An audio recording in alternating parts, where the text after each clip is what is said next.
उसको मालूम है कि उसके दिन गिने चुने हैं। और ये मोस्टली सारे आतंकवादियों को वहाँ मालूम रहता है। जो मिलिटेंट्स हैं, उनके ओवरग्राउंड नेटवर्क हैं, स्लीपर सेल हैं, उनका मोराल बहुत बढ़ता है, उनका मनोबल बहुत बढ़ता है। उनको लगता है कि अब हमारी सरकार आ गई है। कई सारे पुलिस की फैमिलीज हैं जो वहाँ रहते हैं, उनको इतना डर लगता है कि वो एक एक दो दो साल तक अपने घर नहीं जा पाते वापस। एक चर्चा दाऊद इब्राहिम की भी आती है, क्योंकि दाऊद इब्राहिम खुफिया एजेंसी को मालूम है कि काफी सालों से कराची में छुपा हुआ है। क्यों ना उस पर टारगेट किया जाए, उसको खत्म कर दिया जाए। दीन मोहम्मद जागीर का दिल 65 में भारत के लिए धड़कता है, उसको कम से कम ये लगता है कि ये बात गलत है और इसकी खबर उसको इंडियन अथॉरिटीज पुलिस को देनी चाहिए, और वो पुलिस को देता है, जिससे एक बहुत बड़ी घटना जो है, कम से कम कारगिल जैसी घटना जो 1999 में हुई, वो होने से रुक जाती है।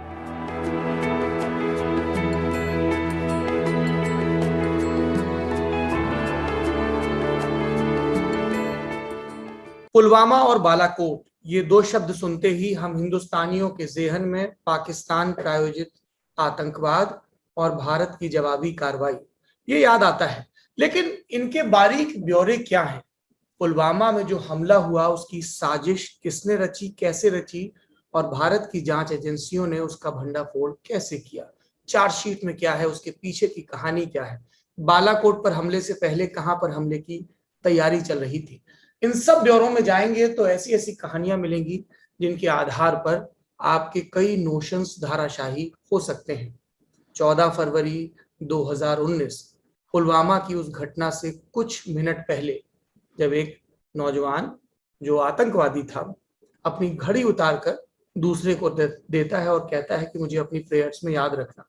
फिर एक और नौजवान जो बहादुर पुलिस वाला था, तमाम सुरक्षा की चेतावनियों को किनारे रखकर एक ऐसी जगह पर सर्च के लिए जाता है जहां पर आतंकवादियों के समर्थकों का बोलबाला है, और वहां पर उसको एक चाबी और हड्डी का एक टुकड़ा मिलता है, जिससे जांच का सर्कल पूरा होता है।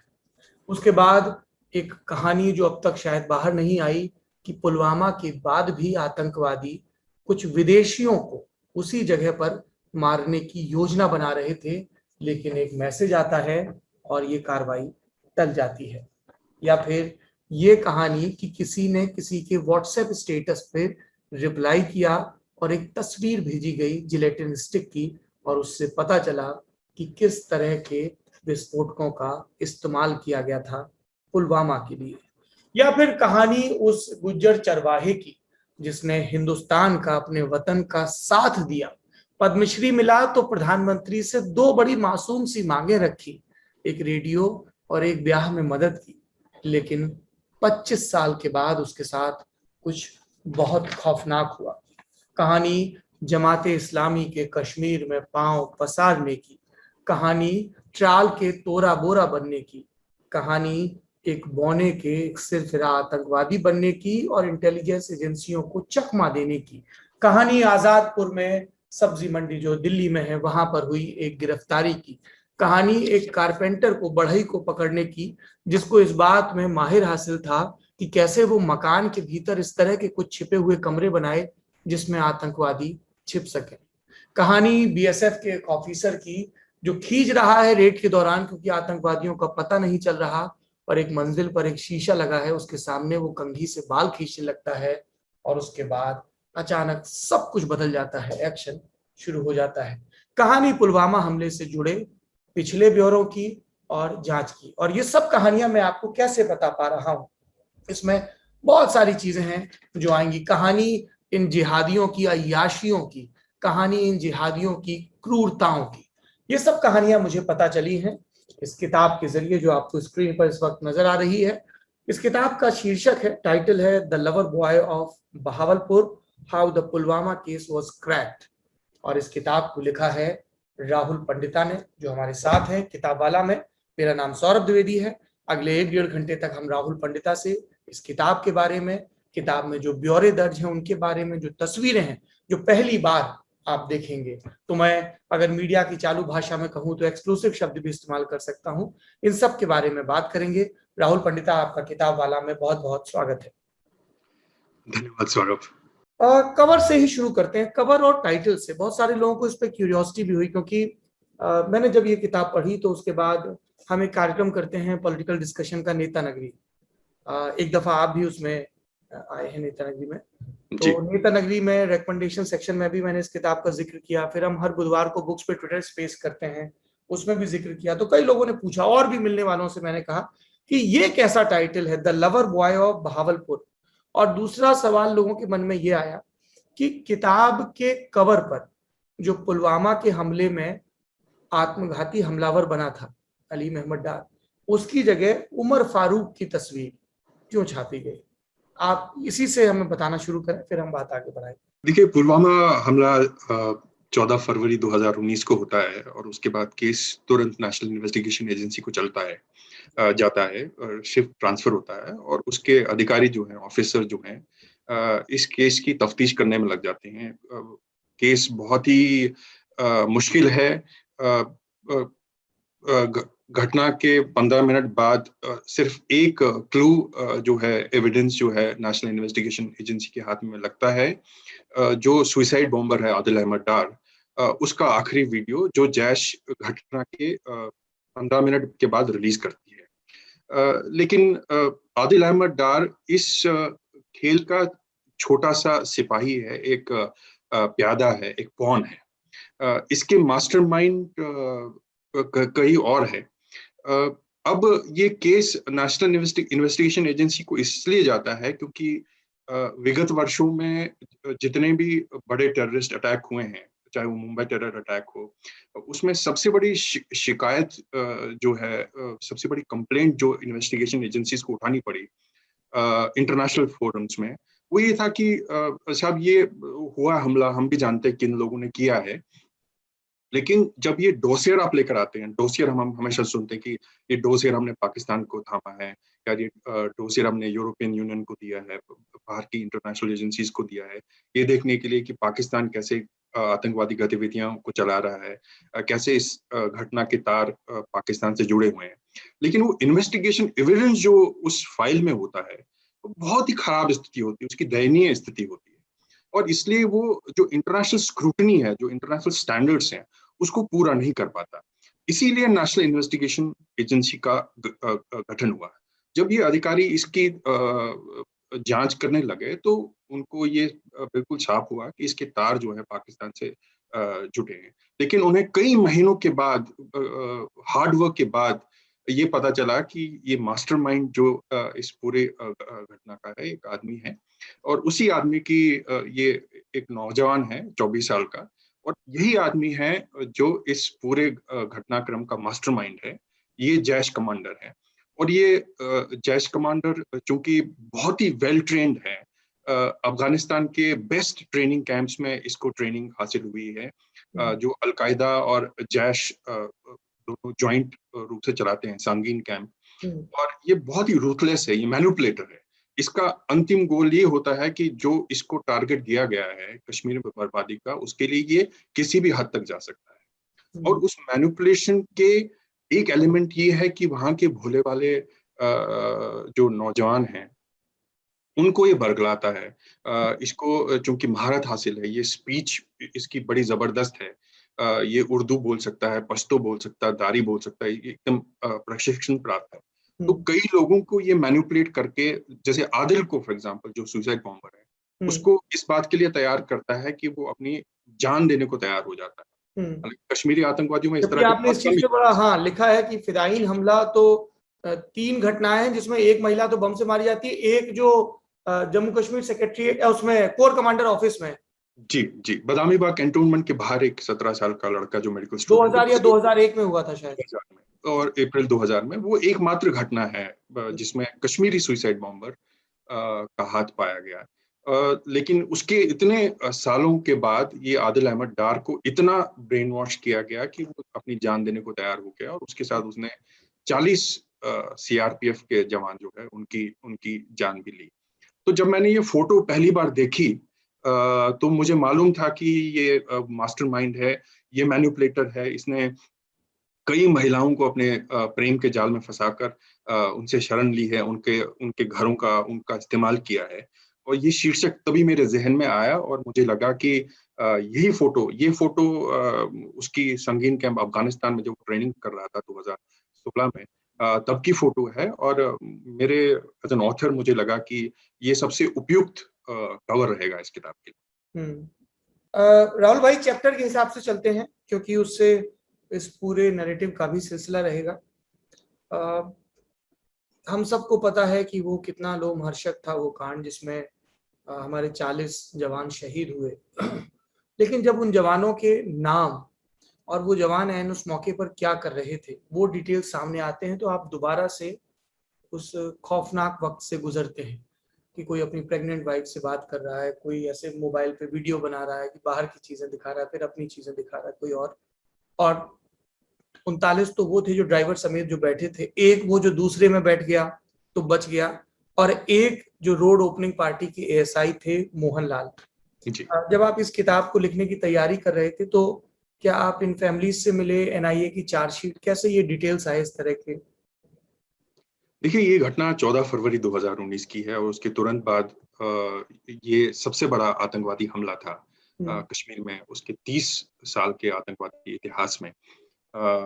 और उस इस घटना ने पूरे देश का एक तरफ से खाका बदल दिया और एक बहुत बड़ा कारण बना नरेंद्र मोदी के 2019 के चुनाव में वापस आने के। तो एक वाटरशेड मूवमेंट जिसे हम अंग्रेजी में कहते हैं, वो न सिर्फ कश्मीर के लिए बल्कि भारत के लिए भी रहा। और पहली बार हम भारत एक स्टेट के रूप में पहली बार ये इस स्ट्राइक को, इस वॉर को, अगर हम छोटे-मोटे सर्जिकल स्ट्राइक्स को दरकिनार करें, लेकिन ये पहली बार एक यार्डस्टिक सेट किया जिसमें भारत ने ये कहा कि अगर इस तरह की घटना कोई पड़ोसी मुल्क हम पर करता है तो उसको उसका खामियाजा भुगतना पड़ेगा।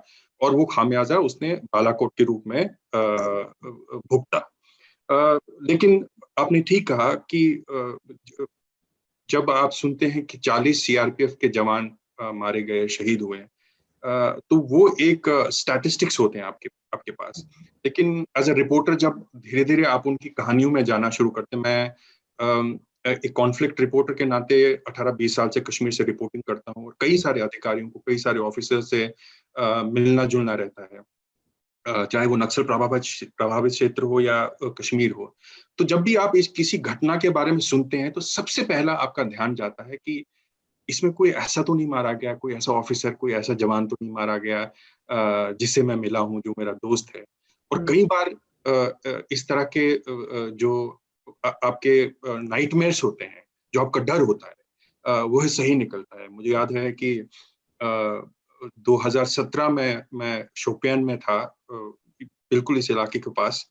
एक पुलिस एक सर्च एंड डिस्ट्रॉय ऑपरेशन कर रही थी, जिसकी लीडरशिप एक यंग पुलिस ऑफिसर अमन ठाकुर, जो स्पेशल ऑपरेशन ग्रुप के ऑफिसर थे वहाँ, उनके हाथ में थी। और मैंने बहुत ही रिक्वेस्ट के बाद हमको परमिशन मिली उस सर्च एंड डिस्ट्रॉय ऑपरेशन में जाने के लिए, क्योंकि मैं जानना चाह रहा था कि ये सर्च एंड डिस्ट्रॉय ऑपरेशन कैसा होता है, मैं उसका हिस्सा बनना चाहता था। और हम गए और वो करीब 1 घंटा, 1.5 घंटा ऑपरेशन चला।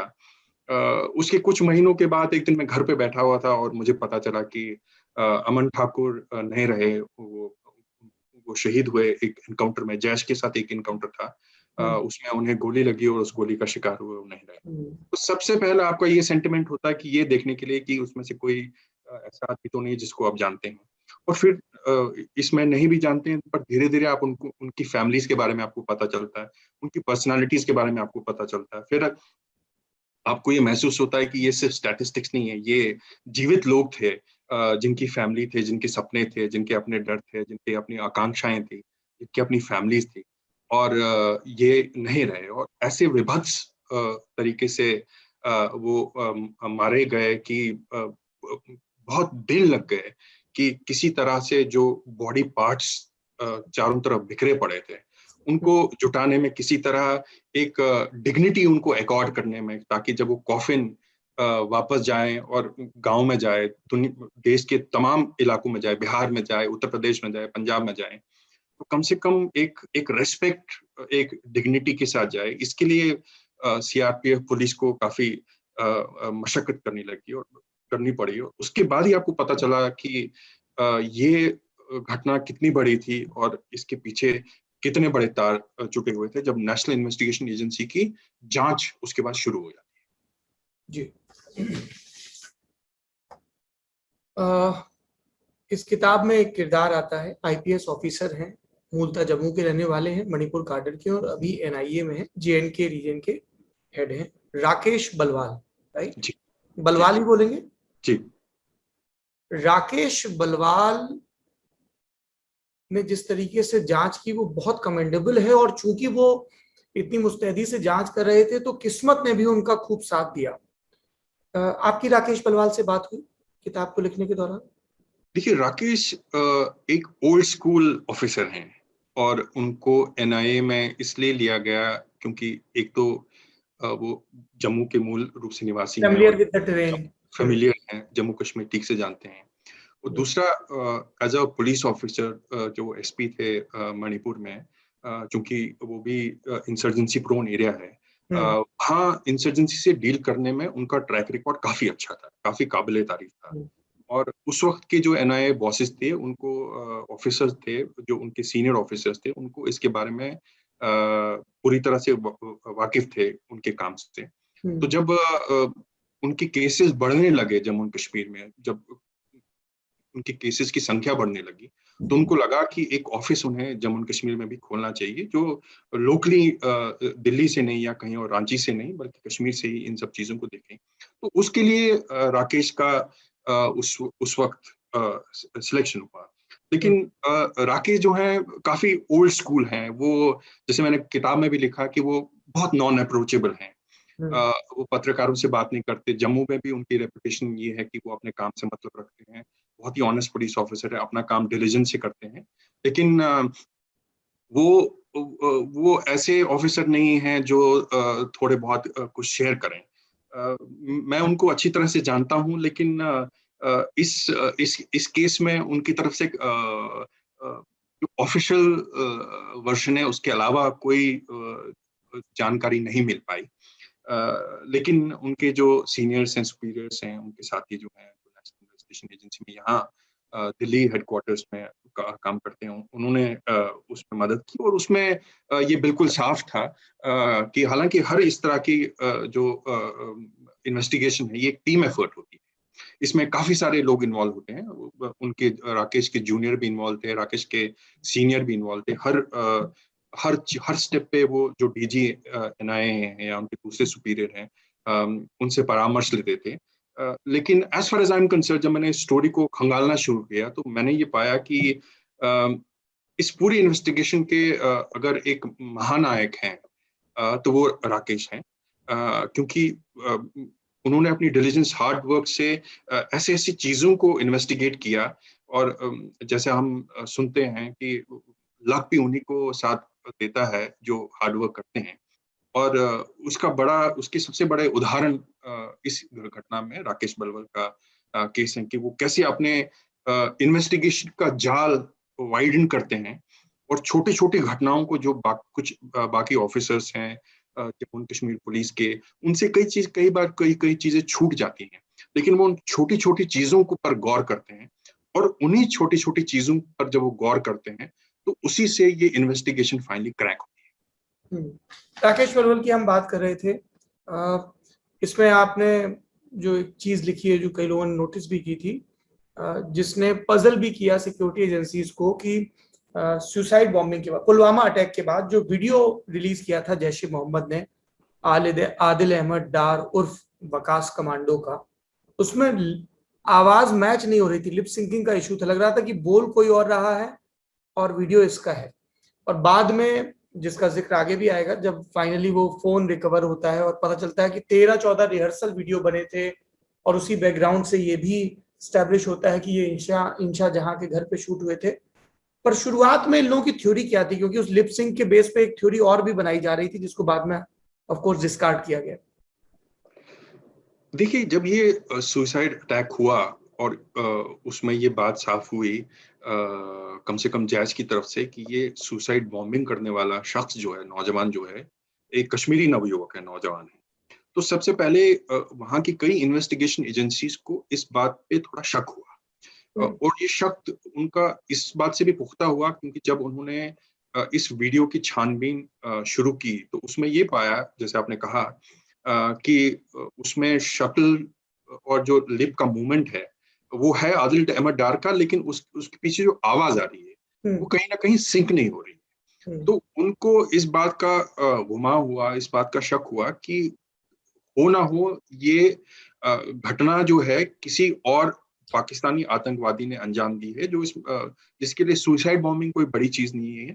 क्योंकि कश्मीरी यूजली ऐसे केसेस आए नहीं है, एक आध को छोड़ के, जैसे हमने पहले इस कॉन्वर्सेशन की शुरुआत में कहा। तो उनको लगा कि हो सकता है कि ये वीडियो किसी और घटना के लिए शूट हुआ हो, आदिल से शूट करवाया हो, और इन्वेस्टिगेशन एजेंसीज को थ्रो ऑफ करने के लिए इन्वेस्टिगेशन से, और इंटरनेशनल कम्युनिटी को ये दिखाने के लिए कि ये तथाकथित मूवमेंट जो है, इंसर्जेंसी मूवमेंट जो है, इसको कश्मीरी चला रहे हैं ना कि पाकिस्तानी। तो आदिल अहमद डार का नाम सामने किया, लेकिन ये आदिल अहमद डार ही था, ये तब चीज पुख्ता होती है क्योंकि 2-3 दिन तक, 4 दिन तक फॉरेंसिक्स उस पूरे एरिया को खंगालती है। तो कहीं ना कहीं से कोई स्किन का पार्ट, कोई हाथ, बहुत ही भयानक दृश्य है।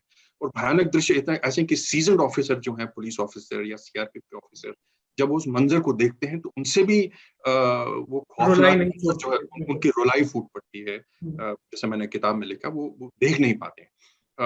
और ये सबके लिए बहुत ही मुश्किल है। उसी वक्त ऑटोमोबाइल एक्सपर्ट्स भी आते हैं, उससे फिर पता चलता है कि ये गाड़ी कौन सी, गाड़ी का मेक पता चलता है। लेकिन अभी भी ये पता नहीं है कि ये वाकई आदिल अहमद डार ने किया है या नहीं।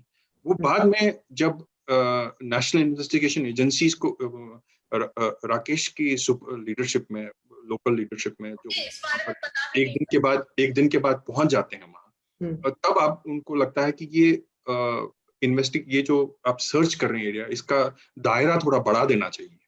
वो जब वो दायरा बढ़ता है और जब वो हड्डी का टुकड़ा मिलता है, उसी से फिर ये इस बात की पुष्टि हो जाती है कि ये सुसाइड बॉम्बर वाकई, जब उसका डीएनए मैच उसके पिता से होता है, तो सबसे पहली बात ये पुख्ता हो जाती है कि ये सुसाइड बॉम्बर कश्मीरी ही था और ये सुसाइड बॉम्बर आदिल अहमद डार ही था। यहाँ से फिर इन्वेस्टिगेशन की गाड़ी धीरे धीरे आगे बढ़ती है। लेकिन जैसे आपने किताब पढ़ी है, आपने देखा, आपने पाया होगा कि वो इन्वेस्टिगेशन फिर डेड एंड एक स्ट्राइक करती है, क्योंकि एक दो कड़ियां उसकी मिलती है, दो जिगसॉ पजल जो है उसके मिलते हैं, लेकिन उसके बाद फिर गाड़ी रुक जाती है। ये फिर नेशनल इन्वेस्टिगेशन एजेंसीज के अधिकारियों की ड्यू डिलिजेंस है, हार्ड वर्क है, जिससे ये गाड़ी फिर आगे बढ़ती है। हाजीबल में जो सर्च हुई उसके बारे में आपने लिखा है, ये कितना अनकॉमन या कॉमन है कि इस तरह से जो बहुत सेंसिटिव एरिया है, जहाँ पे सुरक्षा बलों को भी बहुत चाक चौबंद होकर जाना पड़ता है, मतलब what prompted them to expand the search, कि अच्छा कुछ नहीं मिल रहा है तो फिर से खोजते हैं और दायरा बढ़ा के खोजते हैं और खोजते हैं, क्योंकि ये जो यहाँ पर ब्लास्ट हुआ तो उसके आसपास तो उन्होंने देख ही लिया, फॉरेंसिक टीमों ने देख लिया, वो जो टावर लगा हुआ था वहां पे भी टॉर्सोस थे, सब थे, बॉडी थे, लेकिन इतनी दूर तक सर्च को एक्सपेंड करना और वो रिस्क लेना है, कोई उसके लिए कुछ क्लू था या चूंकि कुछ मिल नहीं पा रहा था, डेड एंड था, इसलिए था कि बार बार बेसिक पे जाओ? देखिए, ये इलाके जिनकी हम बात कर रहे हैं, ये एक तरह से कई महीनों तक आप समझिए कि एक तरह से लिबरेटेड जोन बन गए थे 2016 में। ये हाजीबल वगैरह जो इलाके, जी जी जी, ये पुलवामा, साउथ कश्मीर का पूरा इलाका ऐसा है कि जहाँ पर पुलिस भी काफी हद तक जाती नहीं थी। ये मैं उस वक्त की बात कर रहा हूँ, जुलाई 2016 में, जब हिजबुल मुजाहिदीन के कमांडर बुरहान वानी की मौत हो जाती है एक एनकाउंटर में। उसके बाद कश्मीर की स्थिति में अचानक परिवर्तन हो जाता है और साउथ कश्मीर में काफी सारी गतिविधियां बढ़ने लगती हैं और कश्मीर बहुत ही अनरेस्ट हो जाता है। उस अनरेस्ट में ये दिक्कत होती है कि एक तरह से एडमिनिस्ट्रेशन वहाँ कोलैप्स हो जाती है साउथ कश्मीर में, क्योंकि साउथ कश्मीर में जो भी गेन्स थे, जो पुलिस और सुरक्षा बलों ने, आर्मी ने, सीआरपीएफ ने इतने सालों में अर्जित किए, वो 2015 में जब मुफ्ती मोहम्मद सईद की सरकार तो आती है, पीडीपी और बीजेपी की गवर्नमेंट बनती है और उसके बाद मुफ्ती मोहम्मद सईद जो ढिलाई बरतते हैं, जी, उस ढिलाई से वहाँ जो मिलिटेंट्स हैं, उनके ओवरग्राउंड नेटवर्क हैं, स्लीपर सेल हैं, उनका मोराल बहुत बढ़ता है, उनका मनोबल बहुत बढ़ता है। उनको लगता है कि अब हमारी सरकार आ गई है और हम यहाँ के राजा हैं, हम यहाँ कुछ भी कर सकते हैं। और उसी फेज में कई सारे जो ओवरग्राउंड वर्कर है जिनको काफी मेहनत से पुलिस ने ट्रेस किया है, उनको गिरफ्तार किया है, उनको छोड़ दिया जाता है। स्टोन पेल्टर्स, जो क्रॉनिक स्टोन पेल्टर्स हैं, जिनका कोई भी रिफॉर्म संभव नहीं है ऐसा पुलिस को लगता है, उनको छोड़ दिया जाता है। तो इससे जो वहां का ओवरऑल सेपरेटिस्ट सेंटिमेंट का जो मनोबल है वो काफी बढ़ जाता है। और उसका एक फिनाले आता है बुरहान वानी के डेथ के बाद, जब वो इलाका पूरा एक तरह से देखें तो हाथ से छूट जाता है। कोई पुलिस वाला अंदर जा नहीं सकता एफआईआर लॉन्च करने के लिए, भी सब कुछ फोन पे होता है। कई सारे पुलिस की फैमिलीज हैं जो वहां रहते हैं, उनको इतना डर लगता है कि वो एक एक दो दो साल तक अपने घर नहीं जा पाते वापस। तो इस तरह की स्थिति हो, ये वही जगहें हैं। मैं आपको याद दिला देना चाहता हूँ, कई बार आपने देखा भी होगा खबरों में कि कई बार जब बहुत ज्यादा फोर्स के साथ जब आर्मी, सीआरपीएफ और पुलिस की ज्वाइंट टीम्स यहाँ अंदर जाती भी हैं, कई बार जब आपके पास एक पुख्ता खबर होती है कि फला मकान में या फलाना ठिकाने पर कुछ मिलिटेंट्स की, आतंकवादियों की मौजूदगी का उनको पता होता है, तो कई बार 2019 से पहले ये होता था कि व्हाट्सएप के जरिए ऑडियो मैसेजेस भेजे जाते थे आसपास के गांव में, मोबिलाइज करने के लिए गांव वालों को, चूंकि यहाँ सेपरेटिस्ट सेंटिमेंट है, मिलिटेंट सिंपैथी पॉकेट्स बहुत ज्यादा हैं, और वो कई बार आके इन ऑपरेशंस को डिसरप्ट भी करते थे। और आर्मी कुछ कर नहीं पाती थी, क्योंकि डिस्ट्रप्शन का मतलब ये भी होता है कि आपको गोली मारनी पड़ेगी, फायर करना पड़ेगा, जिससे जान और माल का नुकसान हो सकता है। कहने को तो वो सिविलियन है, लेकिन वो सिविलियन नहीं है जो एक ऐसे एनकाउंटर साइट पे हेविली आर्म्ड पाकिस्तानी मिलिटेंट्स या कश्मीरी टेररिस्ट की मदद करने के लिए आ सकता है। उसे हम सिविलियन तो नहीं कह सकते, वो एक कॉम्बैटेंट ही है। तो कई बार ऐसे मामलों में हुआ है कि मिलिटेंट्स, आतंकवादी जो छुपे थे, वो सिविलियन पॉपुलेशन की मदद से, चूंकि सिंपैथी का बहुत ज्यादा है इस इलाके में, वो छूट गए हैं। तो हम ऐसे इलाके की बात कर रहे हैं। लेकिन नेशनल इन्वेस्टिगेशन एजेंसी ने पाया कि जब इस इलाके में जो भी सबूत उनको मिले वो मिले, लेकिन राकेश को ये भी लगा, जो उन्होंने अपने सीनियर से शेयर किया, कि मुझे इस इन्वेस्टिगेशन का, ये सर्च का दायरा मुझे बढ़ाना चाहिए, क्योंकि एक्सप्लोजन काफी तीव्र है। इतना तीव्र है, जैसे मैंने लिखा कि वो जब मिलिट्री इंटेलिजेंस की पहली टीम, रेस्पॉन्स टीम, कुछ ही मिनटों के बाद 3:15 ब्लास्ट होता है 14 फरवरी 2019 को, जब वो आते हैं तो सड़क के डबल रोड है, उस तरफ एक दीवार है जो पेप्सी और ये सब इश्तेहार हैं, उसके पीछे कम्युनिकेशन टावर है, वहां 4 बॉडीज उनको उस कम्युनिकेशन टावर पे मिलती है। तो इस तरह का बेभत्स दृश्य, उनको लगा कि राकेश को, कि हो सकता है कि ये जो सर्च का दायरा है 100 मीटर, 50 मीटर, 150 मीटर, इसके इससे इस नेट से कहीं दूर निकल गया हो। और उनका जो ये डाउट है, वो पुख्ता तभी हो जाता जब वो एक सर्च पार्टी लीड करते हैं। हालांकि कश्मीर पुलिस उन्हें इस बात से सावधान करती है कि उस इलाके में नहीं जाना चाहिए। हाजीब अली वो इलाका है जहां पर बहुत ही ज्यादा सिंपैथी है, जहलम के किनारे वाला एरिया है। लेकिन वो सीआरपीएफ और पुलिस की मदद से काफी सारे लोगों को, 300-400 लोगों को ले जाके एक सिंगल लाइन सर्च करते हैं, और वो वहां से देख रहे हैं कि दरिया के उस किनारे से लोगों का मोबिलाइजेशन बढ़ रहा है, और पुलिस थोड़ा नर्वस हो रही है कि इस इलाके से हमें निकलना चाहिए, जल्दी करना चाहिए। लेकिन वो थोड़ी देर वहां रुकते हैं, और उसी रुकने का परिणाम है, उसी रुकने का फल उन्हें मिलता है कि जब वो गाड़ी की चाबी और ये जो इसका डीएनए सैंपल है आदिल का, वो उन्हें मिलता है, जिससे सबसे पहला वहीं से क्रैक धीरे धीरे होना शुरू होता है कि ये आदमी जो है, सुसाइड बॉम्बर जो वाकई आदिल अहमद डार था। क्योंकि वो डीएनए का सैंपल जो है वो उसके बाप गुलाम हसन डार से मिलता है, और चाबी 1026। और मारुति वालों ने भी तत्परता दिखाई कि इन्होंने तो चेसिस नंबर वगैरह बदल दिया था, लेकिन उन्होंने मैन्युफैक्चरिंग के तमाम बैचेस के नंबर निकाल के ट्रेस कर लिया कि ये कार कौन सी थी और कहाँ भेजी गई, जिससे फिर आगे हम सज्जाद भट्ट और उन सब लोगों तक पहुंचते हैं। जी। इन सब के बीच में मैंने ये देखा है, इनफैक्ट जब आखिरी में आप क्लाइमेक्स पर पहुंचते हैं, और जब शाकिर बशीर का राकेश इंटरोगेशन कर रहे होते हैं, गुड कॉप बैड कॉप खेल रहे होते हैं, तब भी वो किस तरह से रेडिकल है, बात बात पे कुरान शरीफ कोट करता है, तब राकेश उसको काउंटर करने के लिए कुरान शरीफ कोट करते हैं। और इन लोगों के दिमाग में किस तरह से जहर भरा जाता है कि जैसे हिंदुस्तान का जो हर मुसलमान है उसको नागरिक का हक ही नहीं मिला हुआ है। आपने एक उस आतंकवादी का जिक्र किया जो बाहर से आता है, और जैसे ही वो बंगाल में दाखिल होता है, कोलकाता वगैरह, वो देखता रहे यार यहाँ तो जैसे हिंदू रह रहे हैं वैसे मुसलमान रह रहे हैं, कुछ अमीर हैं कुछ गरीब हैं, आराम से टहल रहे हैं, मंदिर भी है मस्जिद भी है, सब चीजें हैं। और फिर वो जाके वेश्यागिरी कर रहा होता है पहाड़गंज में, जब पकड़ा जाता है। तो ये आई एम श्योर, चूंकि आप लगातार रिपोर्ट कर रहे हैं, आपको कई इस तरह के मामले मिले होंगे। कुछ का आपने इसमें जिक्र किया कि ये जो बाहर से आते हैं कि साहब इनको जिहाद करने जाना है, इनके दिमाग में क्या क्या भर दिया जाता है?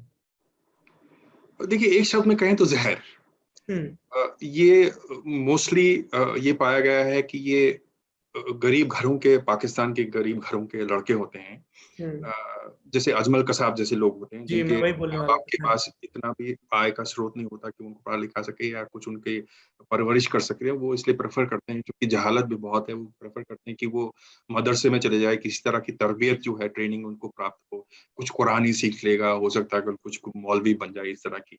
लेकिन ये मदरसे, जैसे हमने पाया है कि ऐसे हजारों मदरसे पाकिस्तान में हैं, जहाँ पर अल्टीमेटली उनको जिहाद की राह में झोंक दिया जाता है। और जब जिहाद की राह में इन्हें झोंक दिया जाता है, तब इन्हें कहा जाता है बचपन से ही, जब ये बहुत छोटे होते हैं, 8 साल के, 10 साल के, उनसे कहा जाता है कि आपको हिंदुस्तान जाना है, जहाँ हिंदू रहते हैं, और वहाँ आपको जिहाद करने जाना है। जिहाद करने इसलिए जाना है क्योंकि वहाँ पर जो हिंदुस्तानी सरकार है, जैसे आदिल अहमद डार भी अपने अब वीडियो में कहता है कि ये गौमूत्र पीने वाले जो लोग हैं, इन्हें कुछ पता नहीं है, और इनको हम मजा चखाएंगे। और ये जो है वहाँ कश्मीर घाटी में जो मुसलमान हैं, जो हिंदुस्तान में मुसलमान रहते हैं, उनको, उन पर काफी जुल्म हो रहे हैं, और इसलिए हमको कश्मीर जाना है उनको बचाने के लिए। तो ये मिड 2000s में, जैश 2000 में बनती है, लेकिन मिड 2000s में ये ट्रेंड बहुत ज्यादा शुरू हो जाती है। जब जिहादी आने लगते हैं और वो लाइन ऑफ कंट्रोल को क्रॉस करते हैं, वहाँ एक कश्मीरी सिंपथाइजर उनको किसी तरह अपनी गाड़ी में बिठा के श्रीनगर या कहीं भी दूसरी जगह पर ले आता है, जहां पर उसका ये टारगेट होता है कि वो किसी बिल्डिंग में घुसे और उस बिल्डिंग को होल्ड ऑन करे for as long as possible. वो तो उसे हम फिदाइन हमले के नाम से जानते हैं, कि किसी मिलिट्री इंस्टॉलेशन पे हमला कर दिया या किसी पुलिस पिकेट पे हमला कर दिया, और उसके बाद होटल में जाके छिप छिप गए। जितनी देर आप वहाँ शरण ले सकते हैं, जितनी देर आप उसको लंबा कर सकते हैं, क्योंकि ये 24/7 टीवी का भी टाइम है, और फुल कवरेज मिल रही है आपको, और पूरे टीवी, हिंदुस्तान के तमाम टीवी चैनल पे आपका कवर हो रहा है, और लोग देख रहे हैं कि कैसे 1 या 2 या 3 लोगों ने पूरे भारत सरकार की जो तमाम फौज है और अर्धसैनिक बल है, उनको 2-2, 3-3 दिन के लिए लटका के रखा है। तो उससे एक मोराल वहाँ भी, जो बाकी बच्चे हैं, उन मोराल बूस्ट होता है। लेकिन ये लोग इतने कंफ्यूज हो जाते हैं जब ये कश्मीर आते हैं और फिर ये देखते हैं कि यहाँ पर तो कश्मीर चूंकि एक मुस्लिम मेजॉरिटी एरिया है, और वहाँ हर मील में, हर किलोमीटर में दर्जनों मस्जिदें हैं, और हर जगह आप अपना रिलीजन प्रैक्टिस कर सकते हैं, किसी भी तरह की कोई दिक्कत नहीं है। लाउड स्पीकर्स पे अजान चल रही है, सरमन चल रहे हैं मौलवी साहब के। तो वो जब वो देखता है, वो पाता है कि ये तो बिल्कुल मुझे कुछ और ही कहा गया, लेकिन तब तक देर हो चुकी होती है और उसको जाना पड़ता है, और उसको हमला करना पड़ता है, और उसके बाद वो यहाँ भी नुकसान करता है, लेकिन वो उसके बाद मर जाता है। तो इसी तरह की तरबियत से लोग आते गए। लेकिन इसमें इस तरह के लोग भी हैं जो बहुत ज्यादा ट्रेंड हैं। ये जो मास्टरमाइंड है इसका, ये जो मसऊद अजहर की फैमिली से बिलोंग करता है, उमर इन्हें फारूक। जी, इन्हें हकीकत तो मालूम है, लेकिन ये मास्टर मैनिपुलेटर चूंकि है, इनका काम ही यही होता है कि जो दूसरे लोग हैं उनको बरगलाएं, उनकी भावनाओं को इतना वो ऊंचा करे, गरमाए, कि वो अपनी जान देने तक तैयार हो जाए, जैसे आदिल अहमद डार ने किया। जी, हम लोग चूंकि ये किताब पुलवामा अटैक और उसके आफ्टर मैथ के बारे में है, तो वापस उस ट्रैक पर लौटते हैं। फिलहाल सज्जाद भट्ट तक पहुंच जाती है चीज, क्योंकि कार की नंबर पता चल गया है अंदर से उसके प्रोडक्शन का, और वहां से वो किसको बिकी, तो एक को पकड़ा, उसने कहा साहब हमने उसको बेच दी, हमने उसको बेच दी, हमने उसको बेच दी। और सज्जाद भट्ट अपने घर से गायब है, और कुछ दिनों में वो रीसरफेस होता है जब जांच चली रही है, और अब उसका नया कोड नेम है अफजल गुरु। ये, जैसे हमने कहा कि आदिल अहमद डार का नाम वकास कमांडो, सज्जाद भट्ट का नाम दे दिया गया अफजल गुरु। ये नॉमिक्लेचर के पहले क्या के पीछे का क्या रहता है इनका तरीका या मनोविज्ञान? देखिए, दो तीन चीजें हैं। एक तो ये है कि उन्हें अपने बारे में अच्छा फील करने के लिए हम्म। एक बहुत ही अजीब सी पदवी उन्हें दी जाती है, जैसे वकास कमांडो है। हम्म। तो जब वो सुनता है कि मेरे सुपीरियर ने, जो लीडर हैं मेरे, या उनसे कहा जाता है कि पीर साहब जो हैं पाकिस्तान से, उन्होंने तुम्हारा नाम सजेस्ट किया है, हम्म। तो एक तरह से तुम्हारा जैसे हम यहाँ कहें कि एक ये तुम्हें गुरु मंत्र दिया जाता है, ये तुम आज से तुम्हारा नामकरण ये है, आज से तुम्हारा नाम वकास कमांडो। कमांडो, उसको लगता है कि मैं बहुत बड़ी चीज बन गया हूँ। दूसरा, इससे ये भी होता है कि जब आमतौर पर जब एक दूसरे से आप बात करते हैं या कम्युनिकेशन करते हैं, कई बार उस चैटर को पुलिस इंटरसेप्ट भी करती है हम्म। कहीं कहीं से, तो उसका रियल नेम जो है वो सुरक्षा बलों के हाथ नहीं आता। लेकिन स्पेशल नेम जो है, जो बिल्कुल पर्टिकुलरली दिए जाते हैं, जैसे अफजल गुरु के नाम से दिए जाते हैं, वो पाकिस्तान में जो जैश लीडरशिप है जो, या आईएसआई जो है, वो इस बात का भी संकेत होता है कि कश्मीरियों को इस बात का संकेत होता है कि हम अफजल गुरु की सो कॉल्ड शहादत को जाया नहीं होने देंगे। और अफजल गुरु अब हमारे लिए हीरो है। जैसे इंडियन मेनलैंड में कोई अपने बेटे को महाराणा प्रताप के नाम से बुलाएगा या अभिमन्यु के नाम से बुलाएगा, तो हम अपने जो नए रंगरूट हैं या हम जो अपने नए स्क्वाड बनाते हैं, उनको हम अफजल गुरु स्क्वाड कहते हैं। हम उनको, जो हमारा सबसे बढ़िया कमांडो है, जब बढ़िया सिपाही है, उसको हम अफजल गुरु का कोड वर्ड बख्शते हैं। तो ये उसकी मेमोरी को जिंदा रखने के लिए कश्मीरियों में ये छोटी छोटी मैनिपुलेशन जो है वो पाकिस्तानी लीडरशिप जो जैश का है या ऐसे, उनकी तरफ से ये होता है। अच्छा, एक ओवरग्राउंड वर्कर है जैश का, मुदस्सिर खान, जो बाद में मारा भी जाता है। मुदस्सिर खान एक व्हाट्सएप स्टेटस पे वो पता करने की कोशिश कर रहा है किसने किया, और फिर जिलेटिन स्टिक की फोटो।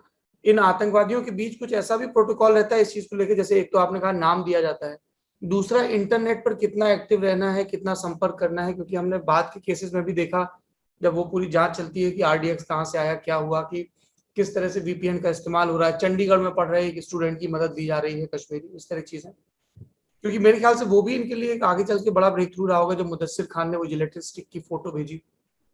तो ये देखिए, जब भी हम काउंटर इंसर्जेंसी की बात करते हैं, अभी मुझे जो पूरा जो हमारा काउंटर इंसर्जेंसी का ब्लूप्रिंट है कश्मीर में, उस बात से मैं मुख्तलिफ हूँ, और उस बात से मुझे थोड़ा सा ऑपोजिशन ये है कि किसी भी काउंटर इंसर्जेंसी ग्रिड का फाइनल रिजल्ट जो परिणाम, इस बात से तय नहीं होना चाहिए कि हमने पिछले 6 महीने या 3 महीने या 1 साल में जैश या हिजबुल मुजाहिदीन या लश्कर तोयबा के कितने आतंकवादियों को मार गिराया। ये बात हम अक्सर प्रेस कॉन्फ्रेंसेस में सुनते हैं, एनुअल प्रेस कॉन्फ्रेंसेस में भी सुनते हैं, आर्मी करती है या पुलिस करते हैं कि मार्च से सितंबर तक हमने 60 आतंकवादियों को मारा है, जिसमें 5 कमांडर थे, 4 पाकिस्तानी थे। ऐसे कमांडरों को और जो भी स्टेट के खिलाफ हथियार उठाता है और बेगुनाह लोगों का कत्लेआम करता है, उनको मारना जरूरी है, लेकिन ये काउंटर इंसर्जेंसी ग्रिड का फाइनल गोल नहीं हो सकता।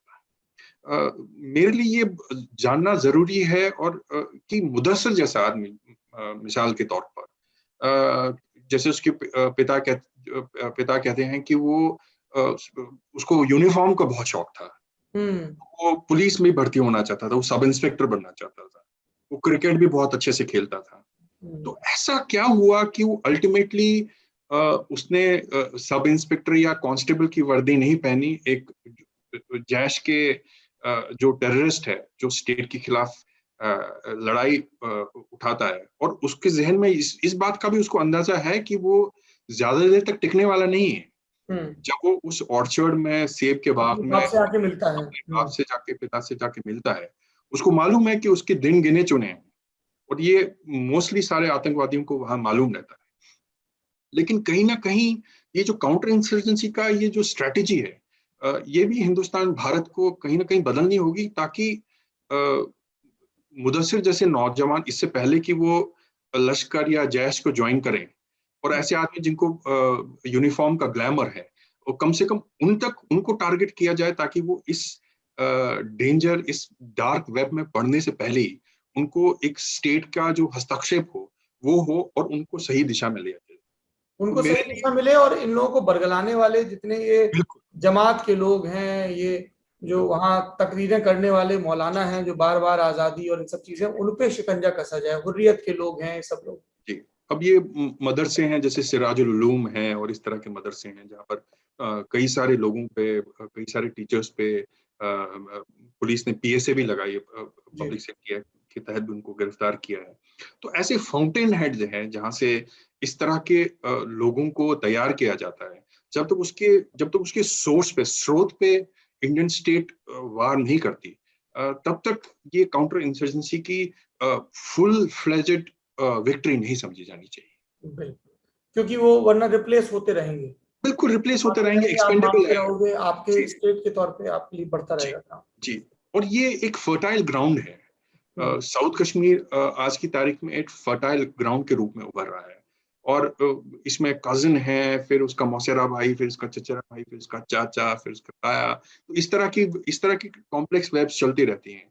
और जैश का चूंकि नेटवर्क है और तरह तरह के स्लीपर सेल्स काम कर रहे हैं, और तरह तरह के लोग मस्जिदों में कुछ सुन रहे हैं, मदरसों में कुछ सुन रहे हैं, सबके पास मोबाइल हैं, दाबीक आइसिस का लिटरेचर उनके पास आता है, तरह तरह की चीजें हैं जिनसे उनका ब्रेन वॉश संभव है। छोटे छोटे बच्चे अपने बड़ों से कई तरह की चीजें सुनते हैं। जब तक इस चीज पर क्रैकडाउन नहीं होता, तब तक दुर्भाग्यपूर्ण बात ये रहेगी कि मुदस्सर और सज्जाद और आदिल और शाकिर और वैजुल इस्लाम, जिसके बारे में हम आगे बात करेंगे, और इनमें से कुछ ब्राइट बच्चे हैं, ब्राइट नौजवान हैं जिनका मुस्तकबिल, जिनका फ्यूचर बहुत ब्राइट हो सकता था, लेकिन वो इस अंधेरे में जाकर वो अपनी जान गंवाते हैं, अपने पूरे परिवार को खत्म कर देते हैं, और कई उस प्रोसेस में कई सारे बेगुनाह लोगों की, कई सारे जवानों की जान भी ले जाते इन सब के बीच जब ये जांच चल रही थी और ये पता चला कि कार किसकी है, उन सब के बीच आती है 26 फरवरी की सुबह, जब मिराज 2000 जाते हैं और बालाकोट में जो जैश का ट्रेनिंग सेंटर था उसको तबाह करके आते हैं। आपने उस प्रोसेस को भी लिखा है कि कैसे रॉ का एक एजेंट जाता है मोबाइल ऑन करके और वहां की रेकी करके आता है। मुझे इसमें एक दिलचस्प चीज ये लगी कि किस तरह से इंडियन इंटेलिजेंस एजेंसीज ने पाकिस्तान को चकमा दिया कि गूगल पर कुछ और सर्च कर रहे थे। वो थोड़ा सा डिटेल में बताएं कि बालाकोट क्यों लॉक किया गया और उसका सिंबॉलिक महत्व भी था। देखिए, मैं ज्यादा, जैसे कहते हैं, गिव अवे नहीं करना चाहता, क्योंकि वो बहुत ही इंटरेस्टिंग पोर्शन है किताब का। लेकिन पुलवामा के बाद ही, जैसी पुलवामा की घटना होती है, उसके बाद प्रधानमंत्री कार्यालय, प्रधानमंत्री ये तय कर लेते हैं कि इसका रिवेंज होना चाहिए, इसका रिटेलिएशन होना चाहिए। तो कई सारे लोग इन्वॉल्व होते हैं, नेशनल सिक्योरिटी एडवाइजर हैं, गृह मंत्री हैं, और रॉ के अधिकारी हैं, जो भी यहाँ के पूरा जो सिक्योरिटी आला टॉप ब्रास है सिक्योरिटी ग्रिड का, वो इस मीटिंग में एक तरह से शामिल होता है, और इस बात की चर्चा की जाती है कि हमें किस तरह का टारगेट करना चाहिए। तो तरह तरह के टारगेटों पर चर्चा होती है। एक चर्चा दाऊद इब्राहिम की भी आती है, क्योंकि दाऊद इब्राहिम खुफिया एजेंसी को मालूम है कि काफी सालों से कराची में छुपा हुआ है, क्यों ना उस पर टारगेट किया जाए, उसको खत्म कर दिया जाए। इस तरह की प्रपोजल भी प्रधानमंत्री को उस वक्त मिलते हैं। कई लोग इस बात को ये करते हैं कि एक सर्जिकल स्ट्राइक, जैसे उड़ी में सर्जिकल स्ट्राइक हुई थी, तो उसी तरह की एक सर्जिकल स्ट्राइक होनी चाहिए। लेकिन प्रधानमंत्री इन सब विकल्पों को नकारते हैं, क्योंकि उनको लगता है कि ये विकल्प जो है नाकाफी होंगे। इनका रिस्पॉन्स जो है ये बड़ा नी जर्क रिस्पॉन्स होगा। तो इस बार हमको एक, जैसे अंग्रेजी भाषा में कहते हैं, क्रॉसिंग द रूबिकॉन। तो हमें एक ऐसी चीज करनी है जो पहले कभी ना हुई हो इतिहास में, भारत और पाकिस्तान के इतिहास में। इस तरह का रिटेलिएशन हमको करना है। तो उसके अंतर्गत जो है, रॉ को कहा जाता है कि पाकिस्तान में, चूंकि उनके एसेट्स वहां पर हैं, पाकिस्तान में हैं, अफगानिस्तान में, उनसे ये कहा जाता है कि आप ऐसे टारगेट सिलेक्ट करके हमें बताएं। और टारगेट, कई तरह के टारगेट उस वक्त आते हैं। अल्टीमेटली प्रधानमंत्री और सबको ये लगता है कि इस सब में जो सारे टारगेट बताए गए जिनके बारे में मैंने किताब में लिखा है, जी। उसमें सबसे उपयुक्त जो है एक सिंबॉलिक मैसेज भी जो जाएगा वो बालाकोट स्ट्राइक से जाएगा, क्योंकि बालाकोट का एक पुराना इतिहास है जिसके बारे में मैंने किताब में लिखा है। और वो बालाकोट का इतिहास रॉ के कुछ अफसरों को नहीं मालूम है, लेकिन उनका जो एसेट है जिसके साथ वो एक मीटिंग करते हैं उसको मालूम है, और वो रॉ के अधिकारियों को पहली बार कहता है। उसके बाद जब वो उसका सिंबोलिज्म, उस जगह का सिंबोलिज्म जब प्राइम मिनिस्टर ऑफिस तक आता है, तो उसके बाद ये फाइनलाइज होता है कि ये वही जगह है जहां पर हमको हमला करना चाहिए। और 26 फरवरी की दिन जो है वहीं पर हमला होता है। और उसके बाद जिस तरह की प्रतिक्रिया मिलती है वो सब हम जानते हैं। जानते हैं। राहुल, आपने इसमें एक चीज अच्छी की कि किताब को बीच में उसका फ्लो रोक के थोड़ा सा इंसर्जेंसी 47 ऑनवर्ड्स उन सब के बारे में बात की, ताकि एक पर्सपेक्टिव लोगों को मिल जाए। और उसमें दो किस्से मुझे ऐसा लगता है कि जो व्यूअर्स को जरूर जानने चाहिए। एक तो मोहम्मद दीन जागीर, जी, उनका किस्सा अगर आप बता सकें। ये मेरे लिए भी मेरे लिए बड़ी फैसिनेशन का विषय है सौरभ, क्योंकि मैं कश्मीर से बिलोंग करता हूँ। जी। और मैंने अपना बचपन 14 साल वहाँ कश्मीर में बिताए हैं। लेकिन मेरा जो वक्त रहा बचपन से ही एक बहुत रेडिकलाइज वक्त मैंने देखा है, जब मेरे आसपास के तमाम लोग, चाहे वो स्कूल में हो, चाहे मेरे आस पड़ोस में लोग रहते हों, चाहे मेरे पिताजी या माताजी की दफ्तर में काम करने वाले लोग हों, एक एंटी इंडिया सेंटिमेंट मैंने हमेशा वहाँ देखा है। और एक तरह से एक रेडिकलाइजेशन भी कई मायनों में डायरेक्टली या इनडायरेक्टली हमने वहां पर देखी है। दीन मोहम्मद जागीर का केस मेरे लिए बड़ा फैसिनेटिंग है, क्योंकि 60s में होता है और ये एक गुज्जर हैं। और चूंकि 1947 से ही पाकिस्तान इस होड़ में होता है, एक सपना होता है उसका कि वो कश्मीर को आजाद कर दें और कश्मीर का जो है विलय जो है एक तरह से पाकिस्तान में होना चाहिए। तो 1947 में पहली बार कोशिश होती है, अक्टूबर 1947 में, जब कबायली नॉर्थ वेस्ट फ्रंटियर प्रोविंस से पाकिस्तानी आर्मी की मदद से कश्मीर पर दावा बोलते हैं, और उससे मुजफ्फराबाद वगैरह ये सब सारे इलाके हैं, कश्मीर जो जम्मू एंड कश्मीर का पूरा स्टेट है, प्रिंसली स्टेट, उसे कट जाता है। उसके बाद एक डिफैक्टो लाइन बनती है जिसे आज हम लाइन ऑफ कंट्रोल के नाम से जानते हैं, जो दोनों तरफ से कोई रिकॉग्नाइज नहीं करता और कर भी नहीं सकता, क्योंकि इतना पॉपुलर सेंटिमेंट दोनों मुल्कों में जुड़ा हुआ है। लेकिन उसके बाद भी तमाम तरह की कोशिशें पाकिस्तान करता रहता है।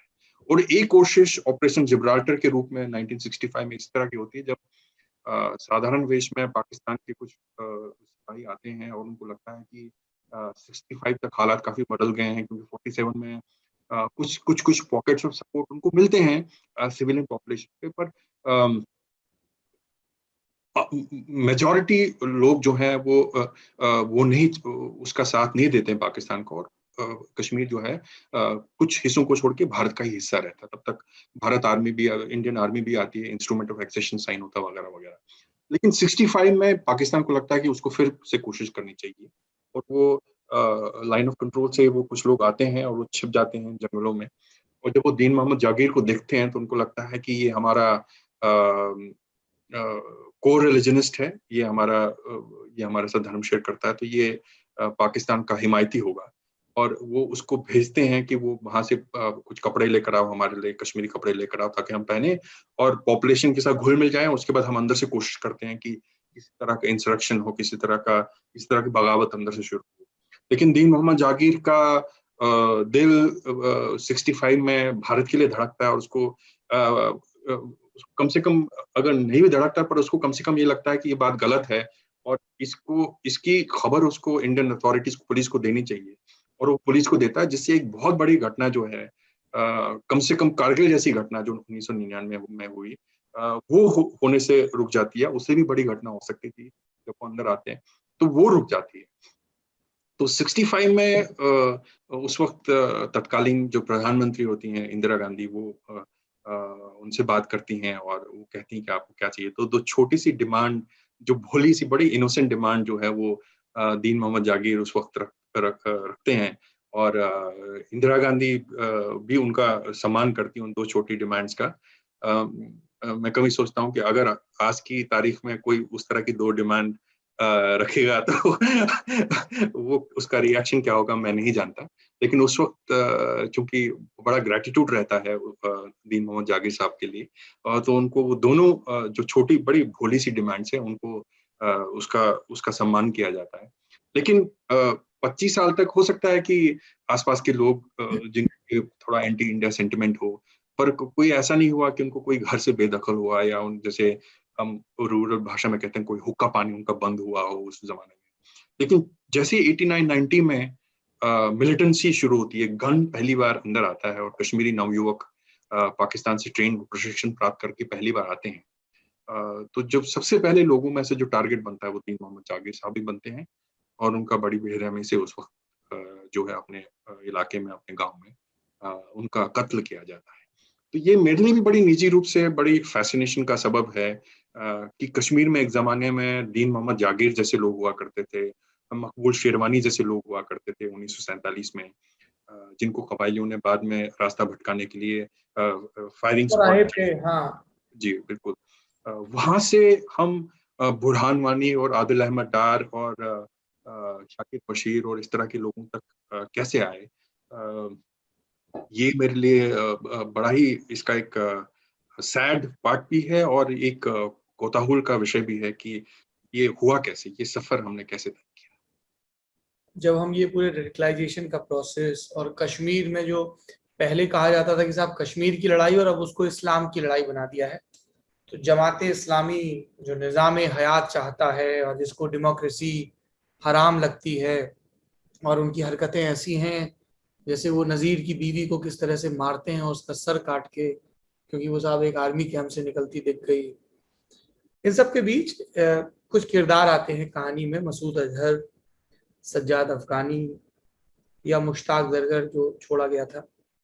और मेरे लिए ये बड़ा, आई वाज सरप्राइज कि मसूद अजहर जब हिंदुस्तान में आया तो वो ढाका से आया अपने आप को ये बोल के कि मैं पुर्तगाल का कारोबारी हूँ, जड़ें मेरी गुजरात में हैं, और अयोध्या जाता है और अयोध्या से कश्मीर फिर पहुंचता है और ऑटो में पकड़ लिया जाता है। जब आप मुश्ताक जरगर का किस्सा लिख रहे थे, क्योंकि यही तीनों लोग थे, उमर शेख, मसूद अजहर और मुश्ताक जरगर, जिनको IC 814 की जो पूरा किडनैपिंग था उसमें रिहा करवाया गया। मुश्ताक जरगर के बारे में आपने काफी लिखा है कि वो मतलब किस तरह की ट्रिक्स अपनाता था, मतलब वो जो पागल वाली एक्टिंग है वो तो बड़ा दिलचस्प किस्सा है, BSF से बहुत चिढ़ता था। जी। मुश्ताक जरगर एक बहुत ही ड्रेडेड आतंकवादी है और मास्टर मैनिपुलेटर है और वो शुरुआत में बिल्कुल शुरुआत में जो लोग यासिन मलिक जैसे लोग या हमीद शेख जैसे लोग जो हैं जो 88 में ही ट्रेनिंग प्राप्त करने लाइन ऑफ कंट्रोल को पार करके चले गए, उन्हीं का हिस्सा है, उन्हीं के साथ उठना बैठना है। वो जम्मू कश्मीर लिबरेशन फ्रंट का एक आतंकवादी है। लेकिन उसका मोह जो है बड़ी जल्दी Jammu and Kashmir liberation front से भी भंग हो जाता है क्योंकि जिस तरह की वायलेंस JKLF करता है वो उससे भी ज्यादा वायलेंस लाना चाहता है। और तब तक हिजबुल मुजाहिदीन जैसे संगठन बनते हैं क्योंकि Jammu and Kashmir liberation front Kashmir की आज़ादी के बारे में बात करता है, तो पाकिस्तान को इस बात की भी चिंता होने लगती है, तो वो हिजबुल मुजाहिदीन जैसे फ्रंट शुरू करता है जो बेसिकली जमात इस्लामी के फ्रंट हैं, जिनका फ्रंट जमात इस्लामी है रादर, और वो कश्मीर के पाकिस्तान के विलय की बात ओपनली करते हैं। तो फिर वो अपना एक संगठन बना लेता है आल-उमर मुजाहिदीन और उसका BSF से कई बार सामना होता है। क्योंकि उसकी फोटो वगैरह नहीं है सुरक्षा एजेंसियों के पास, तो कई बार एक आध एनकाउंटर में वो बहुत बड़ा चकमा भी BSF को देकर जाता है जब वो अपनी एक पागलपन के दौरे की एक्टिंग करता है और अपनी चप्पल जो है चबाने लगता है, तो BSF को लगता है कि ये पागल है और ये आतंकवादी नहीं हो सकता और उसको भगा दिया जाता है। तो इस तरह कई बार वो चकमा देता है, लेकिन उसको एक हेटर भी डेवलप हो जाता है BSF का, और कई बार वो BSF के अधिकारियों को निशाना बनाता है। जब भी उसे कोई ऐसे वल्नरेबल पोजीशन में कोई जवान मिलता है, उसको पकड़ के वो बुरी तरह से उसकी हत्या कर देता है। तो इस तरह की, और उसके बाद वो गिरफ्तार भी BSF के द्वारा ही होता है डाउनटाउन श्रीनगर से, और उसके बाद उसकी जेल हो जाती है। अब ये आदमी जो है ये पाकिस्तान के लिए कोई इम्पोर्टेंस नहीं रखता। जितनी इम्पोर्टेंस मसूद अजहर रखता है या उमर शेख रखता है, मसूद अजहर चूंकि ट्रेनिंग में गया है, मुजाहिदी ट्रेनिंग कैंप गया अफगानिस्तान में, और उससे वो ट्रेनिंग नहीं हो पाई है क्योंकि वो इतना मोटा और थुलथुला है और उसको फिजिकल ट्रेनिंग का कोई एक्सपीरियंस नहीं है, वो फिजिकली बहुत अनफिट है। और वहां पर उसकी हालत ये हो जाती है कि वो रात को कैंप में बाहर निकलता, जब वापस आता अपना पासवर्ड तक भूल जाता है घबराहट में। तो वो मिलिट्री ट्रेनिंग के लिए अनफिट पाया जाता है। लेकिन उसके हैंडलर जो है वो एक चीज बड़ी नोटिस करते हैं कि जब वो भागता है या कोई कोई फिजिकल ड्रिल करने की कोशिश करता है या फायरिंग करने की कोशिश करता है, उसमें तो एकदम वो फेल्यूर है। लेकिन कुछ अजीब सा जादू हो जाता है जब वो कहीं खड़ा होके कोई तकरीर करने लगता है, कोई भाषण देने लगता है, तो लोग उसके आसपास के जो साथी हैं वो मेस्मराइज हो जाते हैं क्योंकि उसके पास एक गिफ्ट है, गिफ्ट ऑफ स्पीच है। तो मसूद अजहर को 90s में 94 में अपने साथी सज्जाद अफगानी के साथ इसीलिए भेजा जाता है। तो सज्जाद अफगानी उस कैंप में थे और सज्जाद अफगानी को मालूम है कि ये ट्रेनिंग वाइज एकदम फेलियर है। लेकिन चूंकि एक बहुत ही इंपॉर्टेंट फैमिली का हिस्सा है, एक मास्टर का बेटा है जो जिहादियों के काफी क्लोज है, 11 बच्चों में से एक बच्चा है, और उनको लगता है कि इसका जो सही इस्तेमाल है मसूद अजहर का, वो कश्मीर में होगा, जहां पर जो आतंकवादी हैं उनका मोराल थोड़ा डाउन हो गया है। तब तक भारतीय सेना ने काफी, बीएसएफ ने काफी मिलिटेंट्स को मार गिराया गया, वहां पर मनोबल थोड़ा नीचे है। तो उनका मनोबल ऊंचा करने के लिए उन्हें भेजा जाता है और फिर वो अयोध्या जाता है और वहां कसम खाता है कि मैं, क्योंकि तब तक बाबरी मस्जिद की डिमोलिशन हो चुकी होती है और ये बहुत बहुत बड़ा इमोशनल पॉइंट बन जाता है, एक प्रोपेगेंडा का टूल भी बन जाता है पाकिस्तानी आईएसआई हैंडलर्स के लिए, जिसका बखूबी वो इस्तेमाल करते हैं। चेचनिया का इस्तेमाल बाद में करते हैं और चेचनिया के वीडियोस दिखा दिखा कर उमर शेख को मोबिलाइज करते हैं। तो जब पर उसकी लक रन आउट कर जाती बहुत जल्दी, वो पकड़ा जाता है, एक ऑटो में पकड़ा जाता है, बेसब को पकड़ती है, और जो वो पकड़ती अनंतनाग में, मेन चौक अनंतनाग से, उन्हें कोई इस बात का इल्म नहीं है कि अजहर कितना इंपॉर्टेंट आदमी है। ये उन्हें बाद में पता चलता है। जैसे ही उसकी गिरफ्तारी होती है उसके बाद से ही कवायद शुरू होती है पाकिस्तान में कि इसको किसी तरह छुड़ा दिया जाए, क्योंकि ये इंपॉर्टेंट आदमी है अब उनके लिए, क्योंकि इसके पास जो गिफ्ट ऑफ स्पीच है वो किसी और के पास नहीं है और उनको लगता है कि बड़ा जरूरी है। और इस तरह का आदमी उस आदमी से 10 गुना 100 गुना ज्यादा खतरनाक है, क्योंकि एक आतंकवादी जब ट्रेन होता है तो सिर्फ अपने, उसकी स्ट्रेंथ सिर्फ अपना आप होती है। लेकिन एक आदमी जो 1000, 10,000, 1 लाख लोगों को अपनी भाषण के द्वारा, अपनी स्पीच के द्वारा, अपने लफ्जों के द्वारा मोटिवेट कर सकता है आदिल अहमद डार जैसा आतंकवादी बनने में, सुसाइड बॉम्बर बनने में, वो ज्यादा खतरनाक होता है। तो वहीं से कवायद शुरू होती है।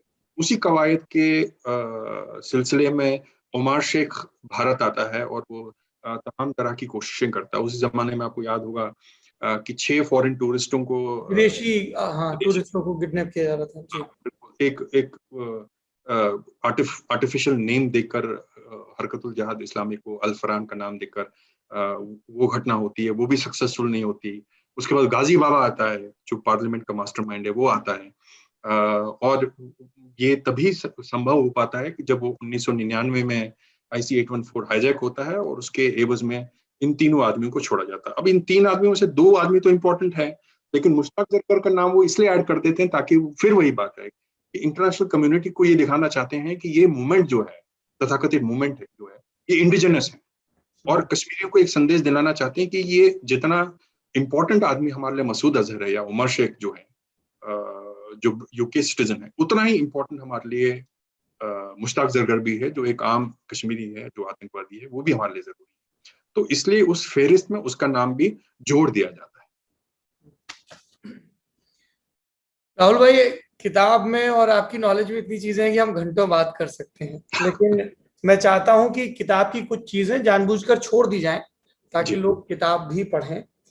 लेकिन एक प्रसंग है जो मैं, मतलब जिसको कहते हैं ना संस्कृत में, लोभ संवरण नहीं कर पा रहा हूं इस बात का कि आप दर्शकों को बताएं उसके बारे में। बीएसएफ के ऑफिसर नरेंद्र नाथ धर दुबे, और किस तरह से वो गाजी बाबा वाला एनकाउंटर होता है, उसकी आप एक झलकी बता दीजिए। बाकी तो मैं उम्मीद कर रहा हूँ कि रीडर्स बुक में पढ़ेंगे, क्योंकि वो उस डिटेलिंग के साथ पढ़ने पे जो आपको समझ में आता है कि जो सुरक्षा बल हैं वो क्या क्या कर गुजरते हैं। पत्नी तीज के व्रत पर इंतजार कर रही हैं, और फिर वो 2 बरस बाद जब अपने एक साथी के उसमें सहारे से पहुंच रहे हैं, कितने बरस तक एम्स जा रहे हैं, और वो एक्चुअली में वहां पर क्या हुआ, आईवी को भी नहीं पता कि ऑपरेशन चल रहा है, रात में पहुंच गए, ऑपरेशन चल रहा है। इट्स बिल्कुल नर्व रैकिंग। मेरे लिए सबसे बड़ी सनसनीखेज घटनाक्रम ये था सौरभ कि जब मैंने इस किताब का रिसर्च करना शुरू किया पुलवामा के बारे में, तो मैं फॉलो कर ही रहा था उसको, और लगातार जो अधिकारी उसकी इन्वेस्टिगेशन में लगे हुए हैं, एनआईए से या जम्मू एंड कश्मीर पुलिस से या बाकी सारी एजेंसियां, मिलिट्री इंटेलिजेंस वगैरह, उनसे मैं लगातार संपर्क में था और मैं देख रहा था कि केस कैसे आगे बढ़ रहा है। काफी चीजें मुझे नहीं पता चल रही थी क्योंकि वो अभी आगे बढ़ रही थी, तो जाहिर सी बात है कि वो मेरे साथ शेयर नहीं हो रही थी। लेकिन जैसे जैसे चीज बढ़ा था मुझे एक थोड़ा थोड़ा आइडिया मिल रहा था, और मुझे लगा कि जब मैं किताब लिखूं, इसमें एक बहुत जरूरी चीज है, वो गाजी बाबा का जो कैरेक्टर है वो बड़ा जरूरी है। और जब तक मैं गाजी बाबा का कैरेक्टर अपने पाठकों को नहीं समझा सकता, तब तक ये किताब मुझे लगा कि ये इनकम्प्लीट रहेगी। जब गाजी बाबा का एनकाउंटर होता है, तब मैं एक जूनियर रिपोर्टर था, और उस वक्त चीजें मैंने देखी, और उसके बाद भी मैंने खंगाली, तो मैंने बड़ा एक आश्चर्यजनक चीज पाई कि उसकी बहुत कम कवरेज हुई उस जमाने में। मतलब टेलीग्राफ में एक छोटी सी खबर है, रेडियो पर एक छोटी सी खबर है, और मतलब कहीं ना कहीं कुछ इधर उधर करके गोल मटोल करके उसको कर दिया गया। और मुझे लगा कि वो बड़ा जरूरी, मुझे नाम भी पता नहीं था कि कौन लोग इसमें शामिल हैं, और मुझे मालूम था कि बीएसएफ का ऑपरेशन है और क्या है। तो किसी एक स्कूल से मुझे पता चला कोई बीनू चंद्रन है बीएसएफ के अधिकारी, वो इस ऑपरेशन में शामिल थे। और चूंकि पुलवामा में तरह तरह के, आपको याद होगा कि पुलवामा का जब घटनाक्रम हुआ और तमाम तरह की रिपोर्ट्स आने लगी, तमाम तरह के समाजशास्त्री और जर्नलिस्ट उसमें लग गए कि साहब अब उनकी जो जो जो लोग उसमें मारे गए उनका कास्ट आप देखिए, कितने अपर कास्ट हैं, कितने lower, so called lower caste हैं, कितने वो फलाना कास्ट है। तो मुझे मतलब मैं इतने सालों से सिक्योरिटी, इंटरनल सिक्योरिटी को कवर कर रहा हूँ। हालांकि ये चीजें बड़ी स्टीरियोटाइप हो जाती हैं, लेकिन मैंने कभी ऐसी फीलिंग में रहा उनके साथ, लोगों के साथ, सीआरपीएफ में, बीएसएफ में, आर्मी में। उनकी वेशभूषा, बातचीत करने का ढंग, जो हिंदी हार्टलैंड से आते हैं, कहीं से भी आते हैं, उनके अलग अलग वो हो सकती हैं, लेकिन जब एक बार वो यूनिफॉर्म डॉन कर लेते, मैंने किसी भी तरह का इस तरह का नहीं पाया कि अब वो फलाना कास्ट का है या ढिमकाना कास्ट का है। इस तरह मैंने कभी अपनी बहुत ही क्लोज और इंटीमेट बातचीतों में नहीं। राहुल भाई, कुछ लोगों की दुकानदारी ही इसी पे चलती है कि वो हर चीज में कास्ट खोज लें, हर चीज में कास्ट खोज लें। हर चीज में कास्ट, और अब मतलब क्या कह सकते हैं। और तो फिर मैंने देखा कि ये लोग हैं। अब चूंकि अभी हमें आज के वक्त में, पिछले कुछ सालों से कश्मीर में कुछ भी होता है, हमें इस चीज का तुरंत पता चल जाता है, क्योंकि सोशल मीडिया हमारे पास, व्हाट्सएप पे चीजें वायरल हो जाती हैं। तो मुझे नहीं लगता आज के वक्त में जो भी, जिसके पास भी इंटरनेट एक्सेस है, उसने चेतन कुमार चीता का नाम नहीं सुना होगा, जो सीआरपीएफ के बड़े ब्रेव अधिकारी, जिन्होंने काफी सारी गोलियां खाई और फिर वो विगत हाल फिलहाल में बीमार पड़ गए और इस तरह की चीजें हुई। तो इस तरह के काफी केस हमारे, लेकिन ये घटना उस वक्त की है जब ये इंटरनेट वगैरह हमारे यहाँ बहुत ही कम था, और ये सोशल मीडिया वगैरह नहीं हुआ करता था। उस जमाने में क्या हुआ क्या नहीं, और ये घटना जो है किसी तरह दब गई। इस घटना की जब मैंने छानबीन शुरू की, मैंने अपने बीएसएफ के मित्रों से पूछा, और पूछते पूछते काफी वक्त मुझे लगा। अल्टीमेटली मुझे सफलता मिली जब मुझे 2-3 लोगों का नाम बताया गया, जिसमें ये 2IC थे उस जमाने में, नरेंद्रनाथ धर दुबे साहब। ये उत्तर प्रदेश के रहने वाले हैं, और बीएसएफ के ऑफिसर हैं, अभी भी कार्यरत हैं।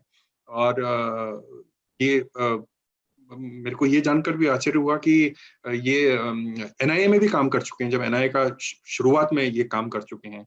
और मेरे ख्याल से इकलौते एक ऐसे नॉन आईपीएस ऑफिसर हैं जिनको अपनी एक्सपीरियंस से उस वक्त एनआईए में जुड़ने का मौका मिला, तो बहुत ही अच्छे ऑफिसर हैं। तो उनसे मेरी बातचीत हुई, और मुझे लगा कि कहीं ना कहीं, हालांकि उन्होंने औपचारिक तौर पर मुझे नहीं कहा, लेकिन मुझे लगा कि उनके दिल में कहीं ना कहीं इस बात की टीस है कि उस वक्त जो बीएसएफ ने कम से कम जिस तरह की चीजें उस वक्त अंजाम दी, गाजी बाबा को मार गिराया, जो पार्लियामेंट का मास्टरमाइंड था, और उन्होंने उस वक्त उस ऑपरेशन में जैसी बहादुरी दिखाई, उसका श्रेय कहीं ना कहीं, या उसके बारे में बातचीत कहीं ना कहीं नहीं हुई। और जब मैं उनके साथ बैठा और जैसे मैं उस चीज को रिकॉर्ड कर रहा था, नोट कर रहा था, उसके बाद मैंने उन सारी चीजों को कोलैबोरेट किया मल्टीपल सोर्सेज से, मुझे लगा कि अगर एज अ लेमैन अगर मैं ये किसी टेलीविजन सीरीज में या नेटफ्लिक्स पे ये कहानी देखता और मुझे ये कहा जाता कि ये सत्य घटना पर आधारित है, तो मैं कहता कि मेरा उल्लू बनाया जा रहा है, ये संभव ही नहीं है कि इस तरह की चीजें हो सकती हैं और इस तरह इन्वेस्टिगेशन किसी चीज पे आगे बढ़ सकता है। मतलब ये फिल्मी से भी फिल्मी है, या जैसे हम अंग्रेजी में कहते हैं स्ट्रेंजर देन फिक्शन, ऐसा लगा। लेकिन ये बात सच है और ये एकदम तथ्य है। और ये स्टोरी चाहे जितनी भी फिल्मी है, लेकिन इसका हर एक अंश सच है। और बात वही है कि जो करेज दिखाता है, जो हार्ड वर्क करता है, लक भी उसी का साथ देती है। जैसे 2019 में एनआईए के अफसरों को मिली, उसी तरह बीएसएफ के ऑफिसरों को मिली, नरेंद्र धर दुबे, सीपी त्रिवेदी साहब, एमआर बीनू चंद्रन। और इन्होंने कितना बलिदान दिया उस वक्त। मतलब मैं उनके घर पे गया और मैंने उनसे बात की। मतलब उनका पूरा इंटेस्टिन्स कहीं नहीं है, एक गोली अभी भी अंदर लॉज्ड है, और वो कैसे बचे, एक गोली यहाँ मिडल में लगी है, क्योंकि पहला जो असॉल्ट हुआ गाजी बाबा पे वो वहां पर थे।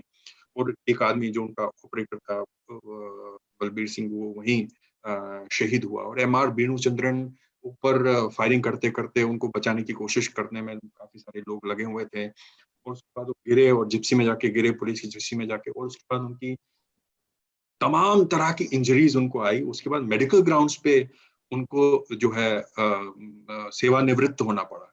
तो इस तरह की चीजें नहीं आई। तो मैंने बीनू से भी उसके बाद बात की, तो उसके उनके मन में भी यही वो प्राइवेट सेक्टर में अब काम करते हैं, लेकिन उनके मन में भी बहुत बड़ी टीस मुझे दिखाई दी कि हमने जो काम उस वक्त किया, और ये काम मैं आपको बता दूं सौरभ, बहुत मुश्किल काम था उस वक्त, क्योंकि ये हम मिलिटेंसी की पीक के बारे में बात कर रहे हैं। 90s में बीएसएफ ने उस जमाने में कैसे काम किया, जैसे किताब में भी दुबे साहब उसका जिक्र करते हैं कि मतलब डाउनटाउन श्रीनगर में फायरिंग हो रही है, उसी फायरिंग के बीचों बीच आप एक तरफ से सैंड के रेत के बोरे लगाकर अपना एक बंकर खड़ा करते हैं, और दूसरी तरफ से खड़ा करते हैं, फिर तीसरी डायरेक्शन में खड़ा करते हैं, चौथी डायरेक्शन में खड़ा करते हैं। इस तरह की स्थिति में आपका पिकेट खड़ा हो जाता है। उस वक्त फैसिलिटीज भी बहुत कम थी, आज की जैसी सुविधाएं नहीं थी जितनी आज मिलती हैं। उस वक्त वैसे हॉस्टाइल कंडीशन में काम करना, और उसके बाद पूरी इन्वेस्टिगेशन के साथ गाजी बाबा को उसके डेन में जाकर खत्म करना, मुझे लगता है कि ये अभूतपूर्व काम है। और जब मैंने इस स्टोरी को सुना, मेरा एक बड़ा लक्ष्य ये था, मुझे इस बात की बड़ी खुशी हुई कि कम से कम मैं इस कहानी का एक जरिया बना। पुलवामा की कहानी तो है ही अपने आप में इम्पोर्टेंट, लेकिन ये गाजी बाबा की कहानी जो इसके साथ जुड़े हुए हैं, क्योंकि गाजी बाबा जो इंफ्रास्ट्रक्चर 90s और अर्ली 2000s में जमाता है कश्मीर में, उसी इंफ्रास्ट्रक्चर का डायरेक्टली और इनडायरेक्टली जैश लीडरशिप, जो वहां की टेररिस्ट लीडरशिप है, आज भी कहीं ना कहीं उसका इस्तेमाल करती है। तो उसकी कहानी बड़ी जरूरी थी, और मुझे इस बात की बड़ी खुशी हुई कि मैं उस कहानी का जरिया बना और मेरे थ्रू ये कहानी बोली गई। मुझे लगता है ये मेरे करियर का एक बड़ा हाईलाइट रहेगा पर्सनली मेरे लिए। आपके लिए भी और एज अ रीडर मेरे लिए भी। मतलब मैं अगर जब इन कहानियों की बात करूंगा तो इदरीस के बारे में कैसे पता चलता है राकेश को, वो कहानी कि गुड कॉप बैड कॉप, और एक आतंकवादी जो बोल रहा है मुझे अम्मी की बहुत याद आ रही, रो रहा है, और राकेश धर दुबे, सॉरी ये नरेंद्र नाथ धर दुबे, इनकी कहानी, मतलब वो इतना चिलिंग इफेक्ट है ना कि अंदर आतंकवादी छिपे हैं, बीच में शीशा, और आप उस शीशे को देख के बाल खींच रहे हैं, और फिर एकदम सब होता है। और फिर जो आपने बताया कि बीनू वगैरह को कैसे वहां से रेस्क्यू किया जा रहा है, और वो एक औरत है, वो मोमबत्ती लेके आ रही है, और नीली कमीज में वो एक आदमी को जमीन पर देखती है और फिर लौट जाती है, और बाद में वो पाकिस्तान भी भाग जाती है, उसकी तस्वीर भी है। वो बहुत चिलिंग है। इसको आगे बढ़ाते हैं, ऐसा ही एक किरदार है।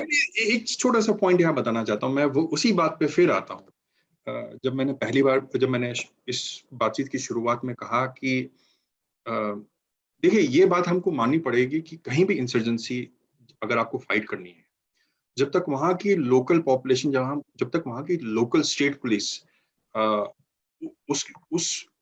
उसमें स्टेक होल्डर नहीं बनती है, तब तक कोई भी इंसर्जेंसी आप विन नहीं कर सकते। आपके पास पंजाब का बड़ा एग्जाम्पल है। पंजाब में सीआरपीएफ बेस ने बहुत ट्राई की, जब तक पंजाब पुलिस खुद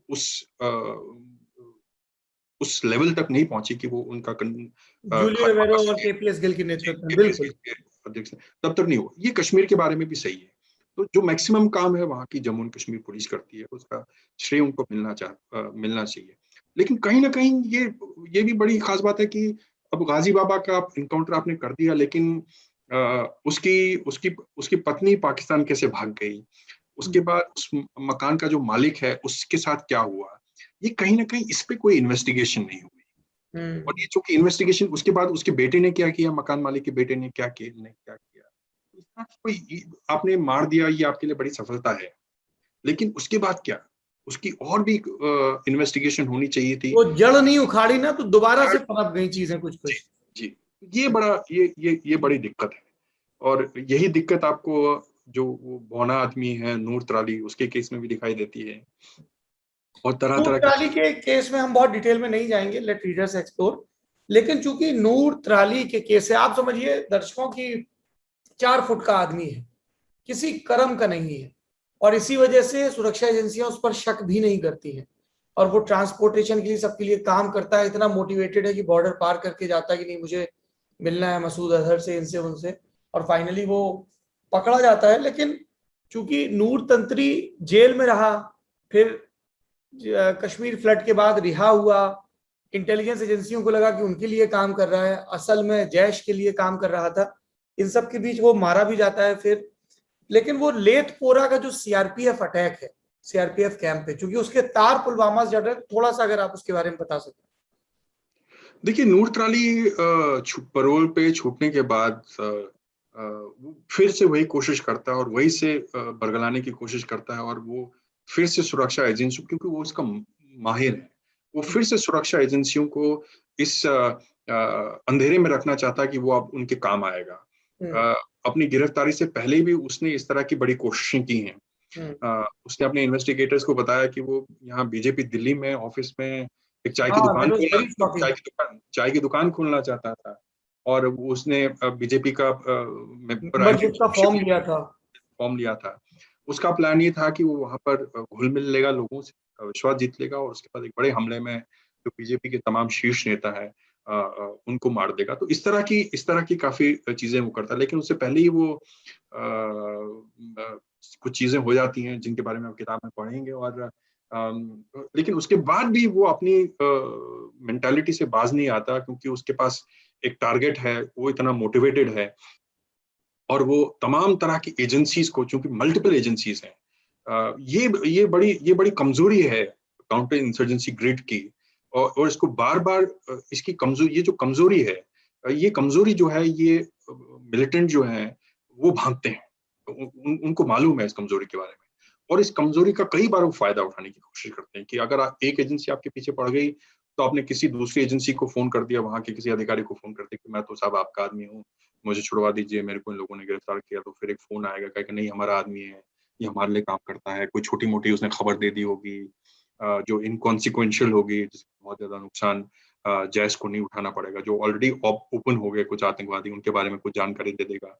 एक थोड़ा सा जैसे हम आम भाषा में कहेंगे तो एक लॉलीपॉप सा उनको पकड़ा दिया कि साहब इससे जो है मैं आपका काम आऊंगा। लेकिन पीठ पीछे वो तरह तरह की खतरनाक चीजें कर रहा है, और खतरनाक चीजों में ये है कि वो तरह तरह के अटैक्स जो हैं, चूंकि वो जैश को रिवाइव करने में कश्मीर में उसकी बड़ी अहम भूमिका है, तो वो सुरक्षा एजेंसियों की पीठ पीछे उसको उनको सामने कह रहा है कि वो उनका आदमी है, लेकिन पीठ पीछे तरह तरह की वारदातों को अंजाम देने में जो है सक्रिय है। और उसी वारदात में एक बहुत बड़ा वो प्लान बनाते हैं, लेथपोरा का जो सीआरपीएफ कैंप है, जो पुलवामा वाला जो एरिया है, बस वो बिल्कुल उसके साथ ही पास में ही है। वहां पर हमले की एक बहुत बड़ी रचना रची जाती है। जम्मू में कई जगहों पर हमला करने की रचना रची जाती है। बीएसएफ का एक कैंप है हुमहामा में, एयरपोर्ट के पास, उस पे हमला होता है। तो ये सब हमलों में नूर तराली की बड़ी सक्रिय भूमिका है। वो तरह तरह के लोगों को तैयार करता है। जैश लीडरशिप उस पर कंप्लीटली ट्रस्ट करती है। तमाम पाकिस्तानी कमांडर वो जो आते हैं, कारी यासिर है और तमाम तरह के लोग हैं। कुछ लोगों का नाम मैं इस किताब में जिक्र नहीं कर पाया क्योंकि वो इस किताब के परव्यू के बाहर हैं। लेकिन तमाम तरह के लोग हैं। मुन्ना बिहारी है, ये भी एक बहुत ही बॉम्ब एक्सपर्ट हैं, छोटे कद का आदमी है जो कश्मीर में एक जमाने में सक्रिय हुआ। ये भी कहा जाता कि वो रोहिंग्या है और जैश ने उसको किसी तरह बांग्लादेश पाकिस्तान से रिक्रूट करके यहाँ ले गया। वो बंगाली भी जानता है, बिहारी भी जानता है, तब बिहार में जो तब कुछ भाषाएं बोली जाती हैं उनको बारे में भी जानता है। सो इस तरह तो उसका नाम ही मुन्ना बिहारी रखा, कोर्ट ने उसका मुन्ना बिहारी। वो भी तरह तरह, तो इन सब से संपर्क में है नूर तराली, और तरह तरह की व्यूह रचना वो कर रहा है ताकि भारत जो इंडियन स्टेट जो है उसको कश्मीर में घुटनों पे लाया जा सके और जैश का तमाम जो है रिवाइवल हो। वो जो नौगाम वाले थाने में मोबाइल मिला, मतलब जिसको बोलते हैं ना जैकपॉट, और उसको क्रैक भी कर लिया Indian computer emergency research team ने, और उस मोबाइल से जो तस्वीरें, जो वीडियो, देखिए उसका मिलना कोई चमत्कार से कम नहीं है, लेकिन ये भी आपको उसके पीछे लेकिन राहुल भाई ये भी दिखता है कि वो ऑफिसर कितने सिंसियर थे जो चेस कर रहे थे कि अच्छा जितने भी एनकाउंटर हुए उन सब के हम थानों में जाएंगे, क्या डिटेल्स मिले, क्या चीजें मिली, एनकाउंटर साइट से क्या क्या मिला। तो वो उनके भी वर्क एथिक्स को दिखाता है कि कितना बिल्कुल ड्यू डिलिजेंस जो है किसी भी छोटी छोटी होप, जब आपको एक डेड एंड पे आ जाते हैं इन्वेस्टिगेशन में, तब आप छोटे छोटे तिनकों का सहारा लेते हैं। आप देखते हैं कि कहीं ना आप डेस्परेट होते हैं। इसके लिए ये आपका ऑब्सेशन बन जाता है। मैं तमाम तरह के इन्वेस्टिगेशन से बात करता हूँ, मेरे कई दोस्त हैं, मेरी बात होती है, तो एक तरह से ये एक प्रेस्टीज पॉइंट तो है ही है, लेकिन एक ऑब्सेशन भी बन जाता है लोगों के लिए जिनके लिए ये फुल टाइम जॉब है, जो इन्वेस्टिगेटर्स हैं, चाहे वो एनआईए के हों, चाहे वो कश्मीर पुलिस के हों। उनके लिए बहुत बड़ा एक एक बहुत बड़ा एक ऑब्सेशन बन जाता है कि इस केस को किसी तरह जो है क्रैक किया जाए। तो बड़ी कोशिश, तो इसी कोशिश के बीच में जब एक डेड एंड इन्वेस्टिगेशन में आना शुरू हो जाता है और एनआईए के ऑफिसर्स को लगता है कि इसके आगे बात बढ़ नहीं रही है, तो राकेश और उनके साथी जो हैं इसको थोड़ा फिर वही है एक्सपैंड करते हैं, छोटी छोटी चीजों में देखना शुरू करते हैं। और उसी छोटी चीज के तहत जो एक आध छोटी सी चीज लोकल पुलिस ने इग्नोर की है, उस पर ज्यादा ध्यान नहीं दिया है, ऐसा मान लीजिए, उस पर उनका जो है ध्यान जाता है और उससे उनको एक बहुत बड़ा एक क्लू मिलता है, एक बहुत बड़ा एविडेंस मिलता है, जिसको उसी वक्त दो चीजों से और कोलैबोरेट करते हैं और उसके बाद ये केस की जो इम्पोर्टेंट पढ़ते हैं वो धीरे धीरे खुलना शुरू हो जाती हैं और उसके बाद इन्वेस्टिगेशन आगे बढ़ता है। कार कहाँ पर पार्क थी, वो नीले रंग की इको कार, वो सारी चीजें। एक चीज ये बताइए कि जब हम ये पढ़ रहे थे पूरा, शाकिर बशीर की तस्वीरें आती हैं, इदरीस भाई बताया जाता है कि ये इनके साथ जो असल में तो कामरान था जिसका एनकाउंटर हुआ था, कामरान के साथ 2 लड़के और मारे गए टाइप का मामला था। पता ही नहीं था कि ये कितना बड़ा आतंकवादी था, और जब पता भी चलता था अच्छा कोई इदरीस भाई थे, इदरीस भाई के नाम से बुलाते थे। और इदरीस भाई और इंशा जहां की फोटो, मैं इसमें ये समझना चाह रहा था कि जब शाकिर को कन्फ्रंट करते हैं राकेश जो एनआईए के एसएसपी हैं, और कुरान वाली बात कहते हैं जो मैंने शुरुआत में कही, और फिर ये भी बोलते हैं कि तुम्हें तो लग रहा था कि तुम दीन का काम कर रहे हो और तुम्हारे इदरीस भाई तो इंशा के साथ अय्याशी कर रहे थे, तो वो बहुत शॉक्ड होता है, उसका टूटना शुरू होता है। ये how do you interpret it? देखिए, जो मिलिटेंट फोल्ड में अट्रैक्ट होते हैं वो तरह तरह के लोग होते हैं, लेकिन रफली उनको 2 बड़ी श्रेणियों में डिवाइड किया जा सकता है। एक तो ये होता है कि जो ट्रेनिंग हो गई और चूंकि नौजवान हैं और उन्हें कुछ आइडिया नहीं है, उनको radicalize कर दिया जाता है। आपकी आवाज थोड़ी सी कम हो गई। उनको अभी ठीक है। हाँ, उनको रेडिकलाइज किया जाता है, और उसके बाद वो कश्मीर आते हैं या कश्मीर से ही हैं, लेकिन उनका ध्यान कई और चीजों पे रहता है। ये अक्सर हमने लश्कर के जो आतंकवादी हैं जो नॉर्थ कश्मीर में सक्रिय थे, या वो उनका ध्यान काम पे तो होता ही, जो उनका जो गोल है, लक्ष्य है, लेकिन उनका काम अय्याशी पे भी बहुत होता है। तो कई सारे ऐसे लोग हैं, एक बहुत बड़ा जो है लश्कर का कमांडर था पाकिस्तानी, नॉर्थ कश्मीर में, अब्दुल्ला ऊनी। वो भी अपनी अय्याशी के चक्कर में ही मारा गया, क्योंकि वो एक घर में जाता था जहाँ वो इन सब चक्करों में जाता था। तो इस तरह की काफी घटनाएं।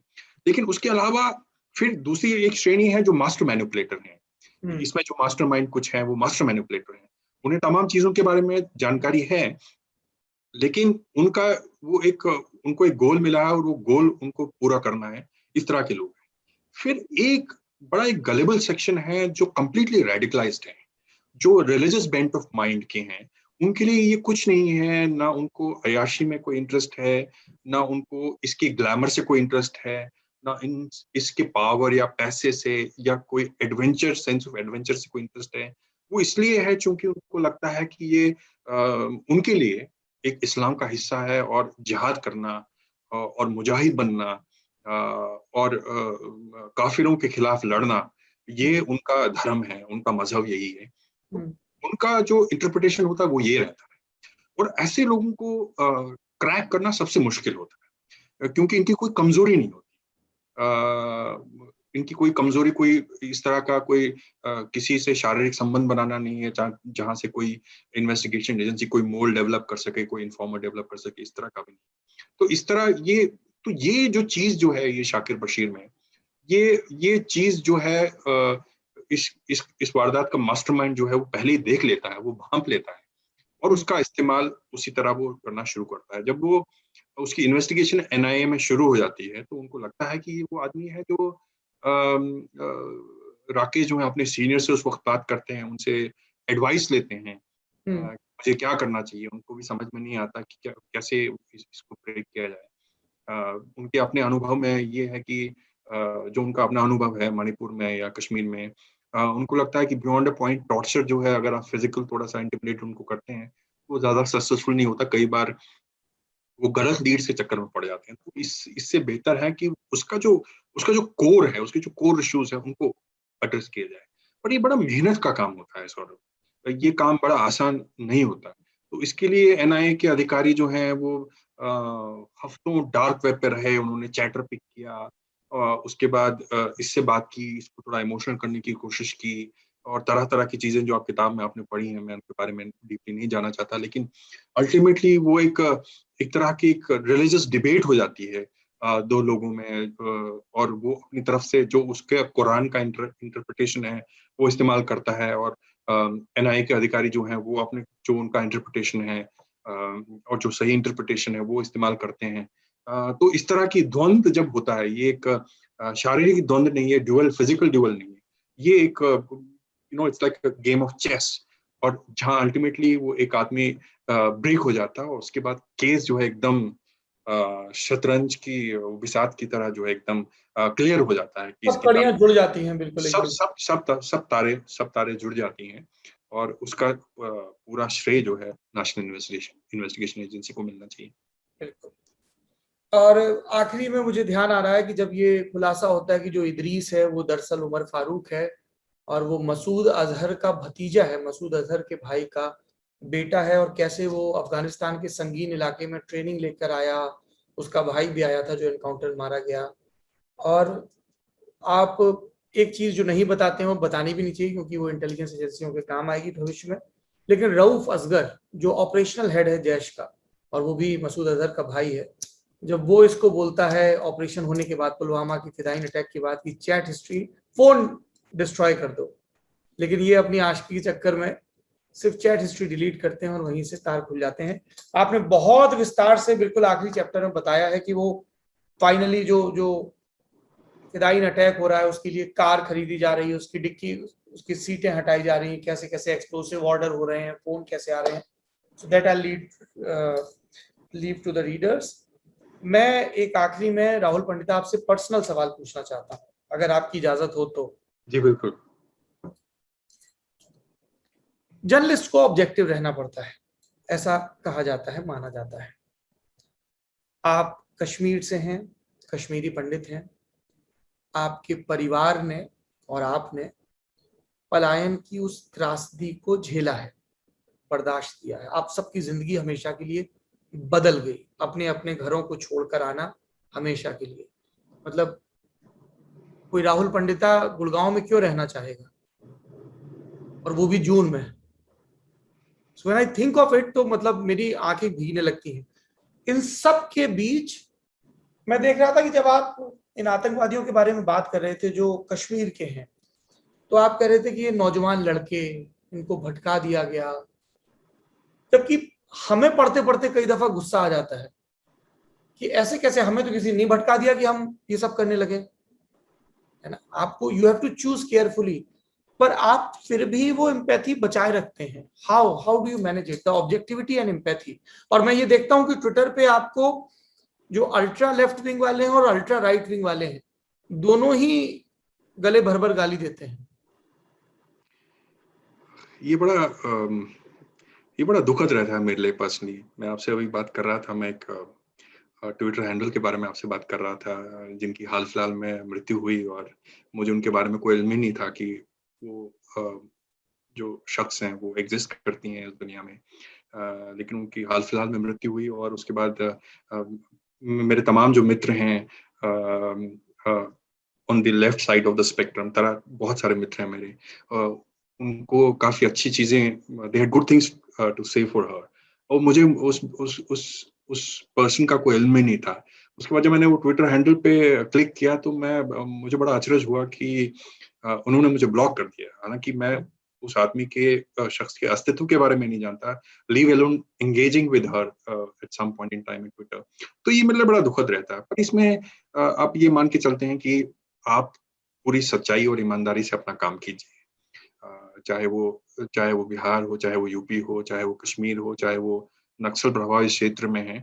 हर कहानी के दो पहलू होते हैं। जो पहलू आप बिल्कुल आपके सामने क्लैरिटी से हैं, उस पे बैचिंग एक्ट नहीं होना चाहिए, और साफ उसके बारे में बात करनी चाहिए, और मैंने हमेशा की है। और ये बात करना कई बार लोगों को रास नहीं आता, क्योंकि अपने अपने इको चेम्बर्स में, अपने अपने स्ट्रेटिफाइड जैकेट्स में वो हैं।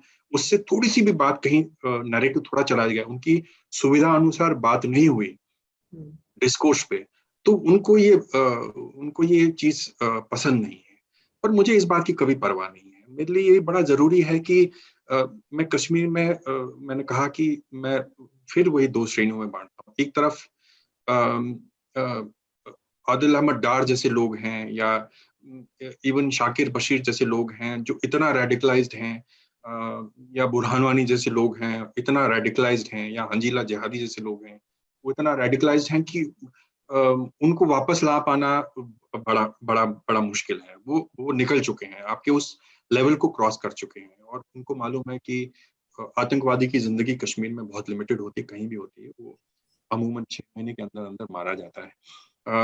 लेकिन मैं कई बार, अब इसमें एक कैरेक्टर जैसे फैजुल इस्लाम है जो कि जेल में है। फैजुल इस्लाम एक छोटा लड़का है 16-17 साल का। जब ये इस पूरे प्रकरण में फंस जाता है और उसको जैश के कुछ कमांडर जो हैं वो मोटिवेट करना शुरू कर देते हैं। वो बड़ा ही इंटेलिजेंट लड़का है। जैसे हमारे आस पड़ोस में मेरी कम्युनिटी में लोग हैं, मेरे कुछ रिश्तेदार हैं, मुझे बड़ा, मैं उनके साथ कंपेयर करता हूँ कि कैसा आदमी होगा। उसकी मैं तस्वीर देखता हूँ, एकदम छोटा सा चश्मा पहने, वो बिल्कुल ऑकवर्ड सी दाढ़ी, जैसे टीनेज में वो 15-16 साल की लड़के ने अमेज़न पे ऑर्डर किया था। जी जी। तो ये आदमी जो मेडिकल एंट्रेंस की तैयारी कर रहा है, वो जो डॉक्टर बनना चाहता है, उसके दिमाग में ऐसा क्या जहर उगल दिया गया है कि वो ये सब कारगुजारियां करने पे हम तैयार हो गया, नंबर एक।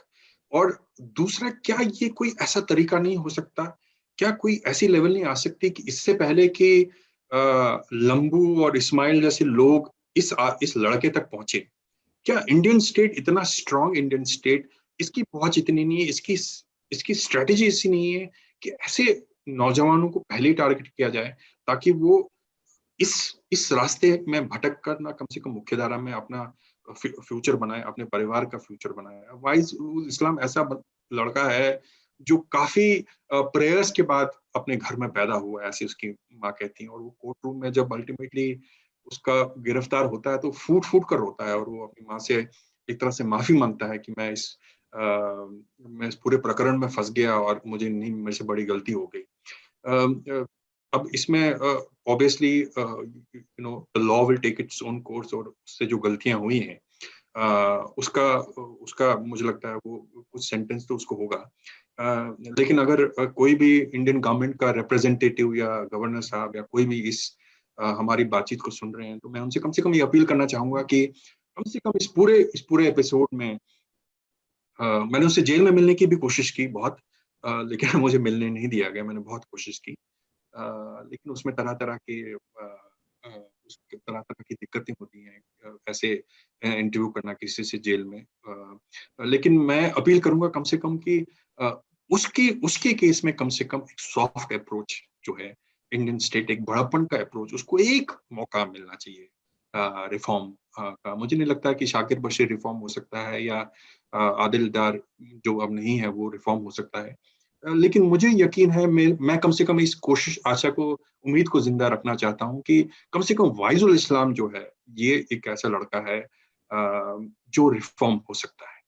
और मुझे इस बात की खुशी है कि जेल में कम से कम मुझे लगता है उसको इस बात की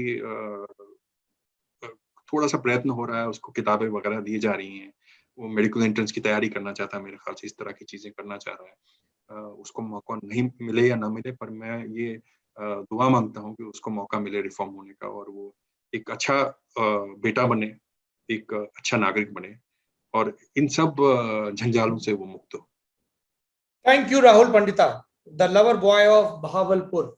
जगरनॉट से ये किताब आई है। हार्ड बाउंड की कीमत 499 रुपए है। आई एम श्योर इसके जो इनकी ऐप पर कीमत होगी वो कम होगी, क्योंकि तब आपकी छपाई की कॉस्ट बच जाती है।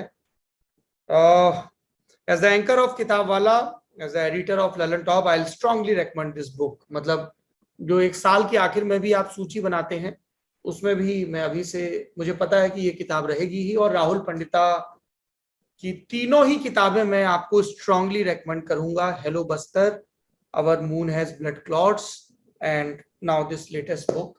क्योंकि जो आपको इनके कहे में एम्पैथी दिख रही है, या जैसे आशुतोष भारद्वाज की एक किताब मैंने आपको बहुत स्ट्रांगली रेकमेंड की थी, द डेथ स्क्रिप्ट। राहुल भाई आपने तो पढ़ी होगी, क्या जी जी, कमाल ढंग से वो नक्सल एरिया पे किताब लिखी गई है कि आपको 360 डिग्री में पिक्चर दिखे।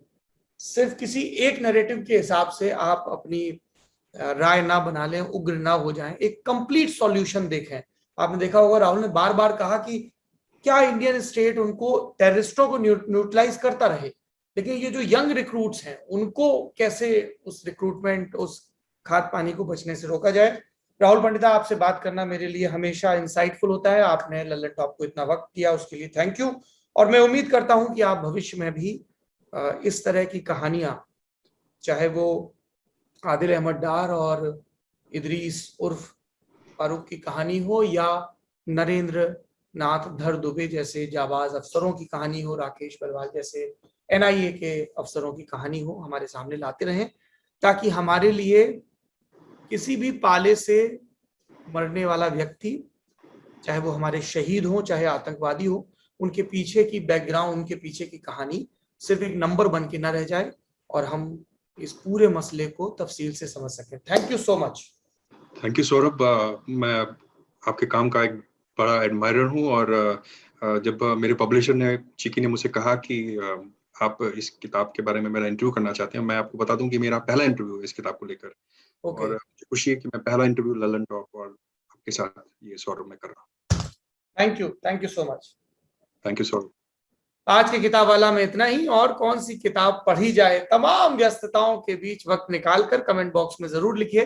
अपने नाम पूरी कोशिश करेंगे, और नहीं पढ़ पाएंगे तो कम से कम अपनी टीम वालों को उसकी तरफ मोड़ने की कोशिश करेंगे। Thank you so much.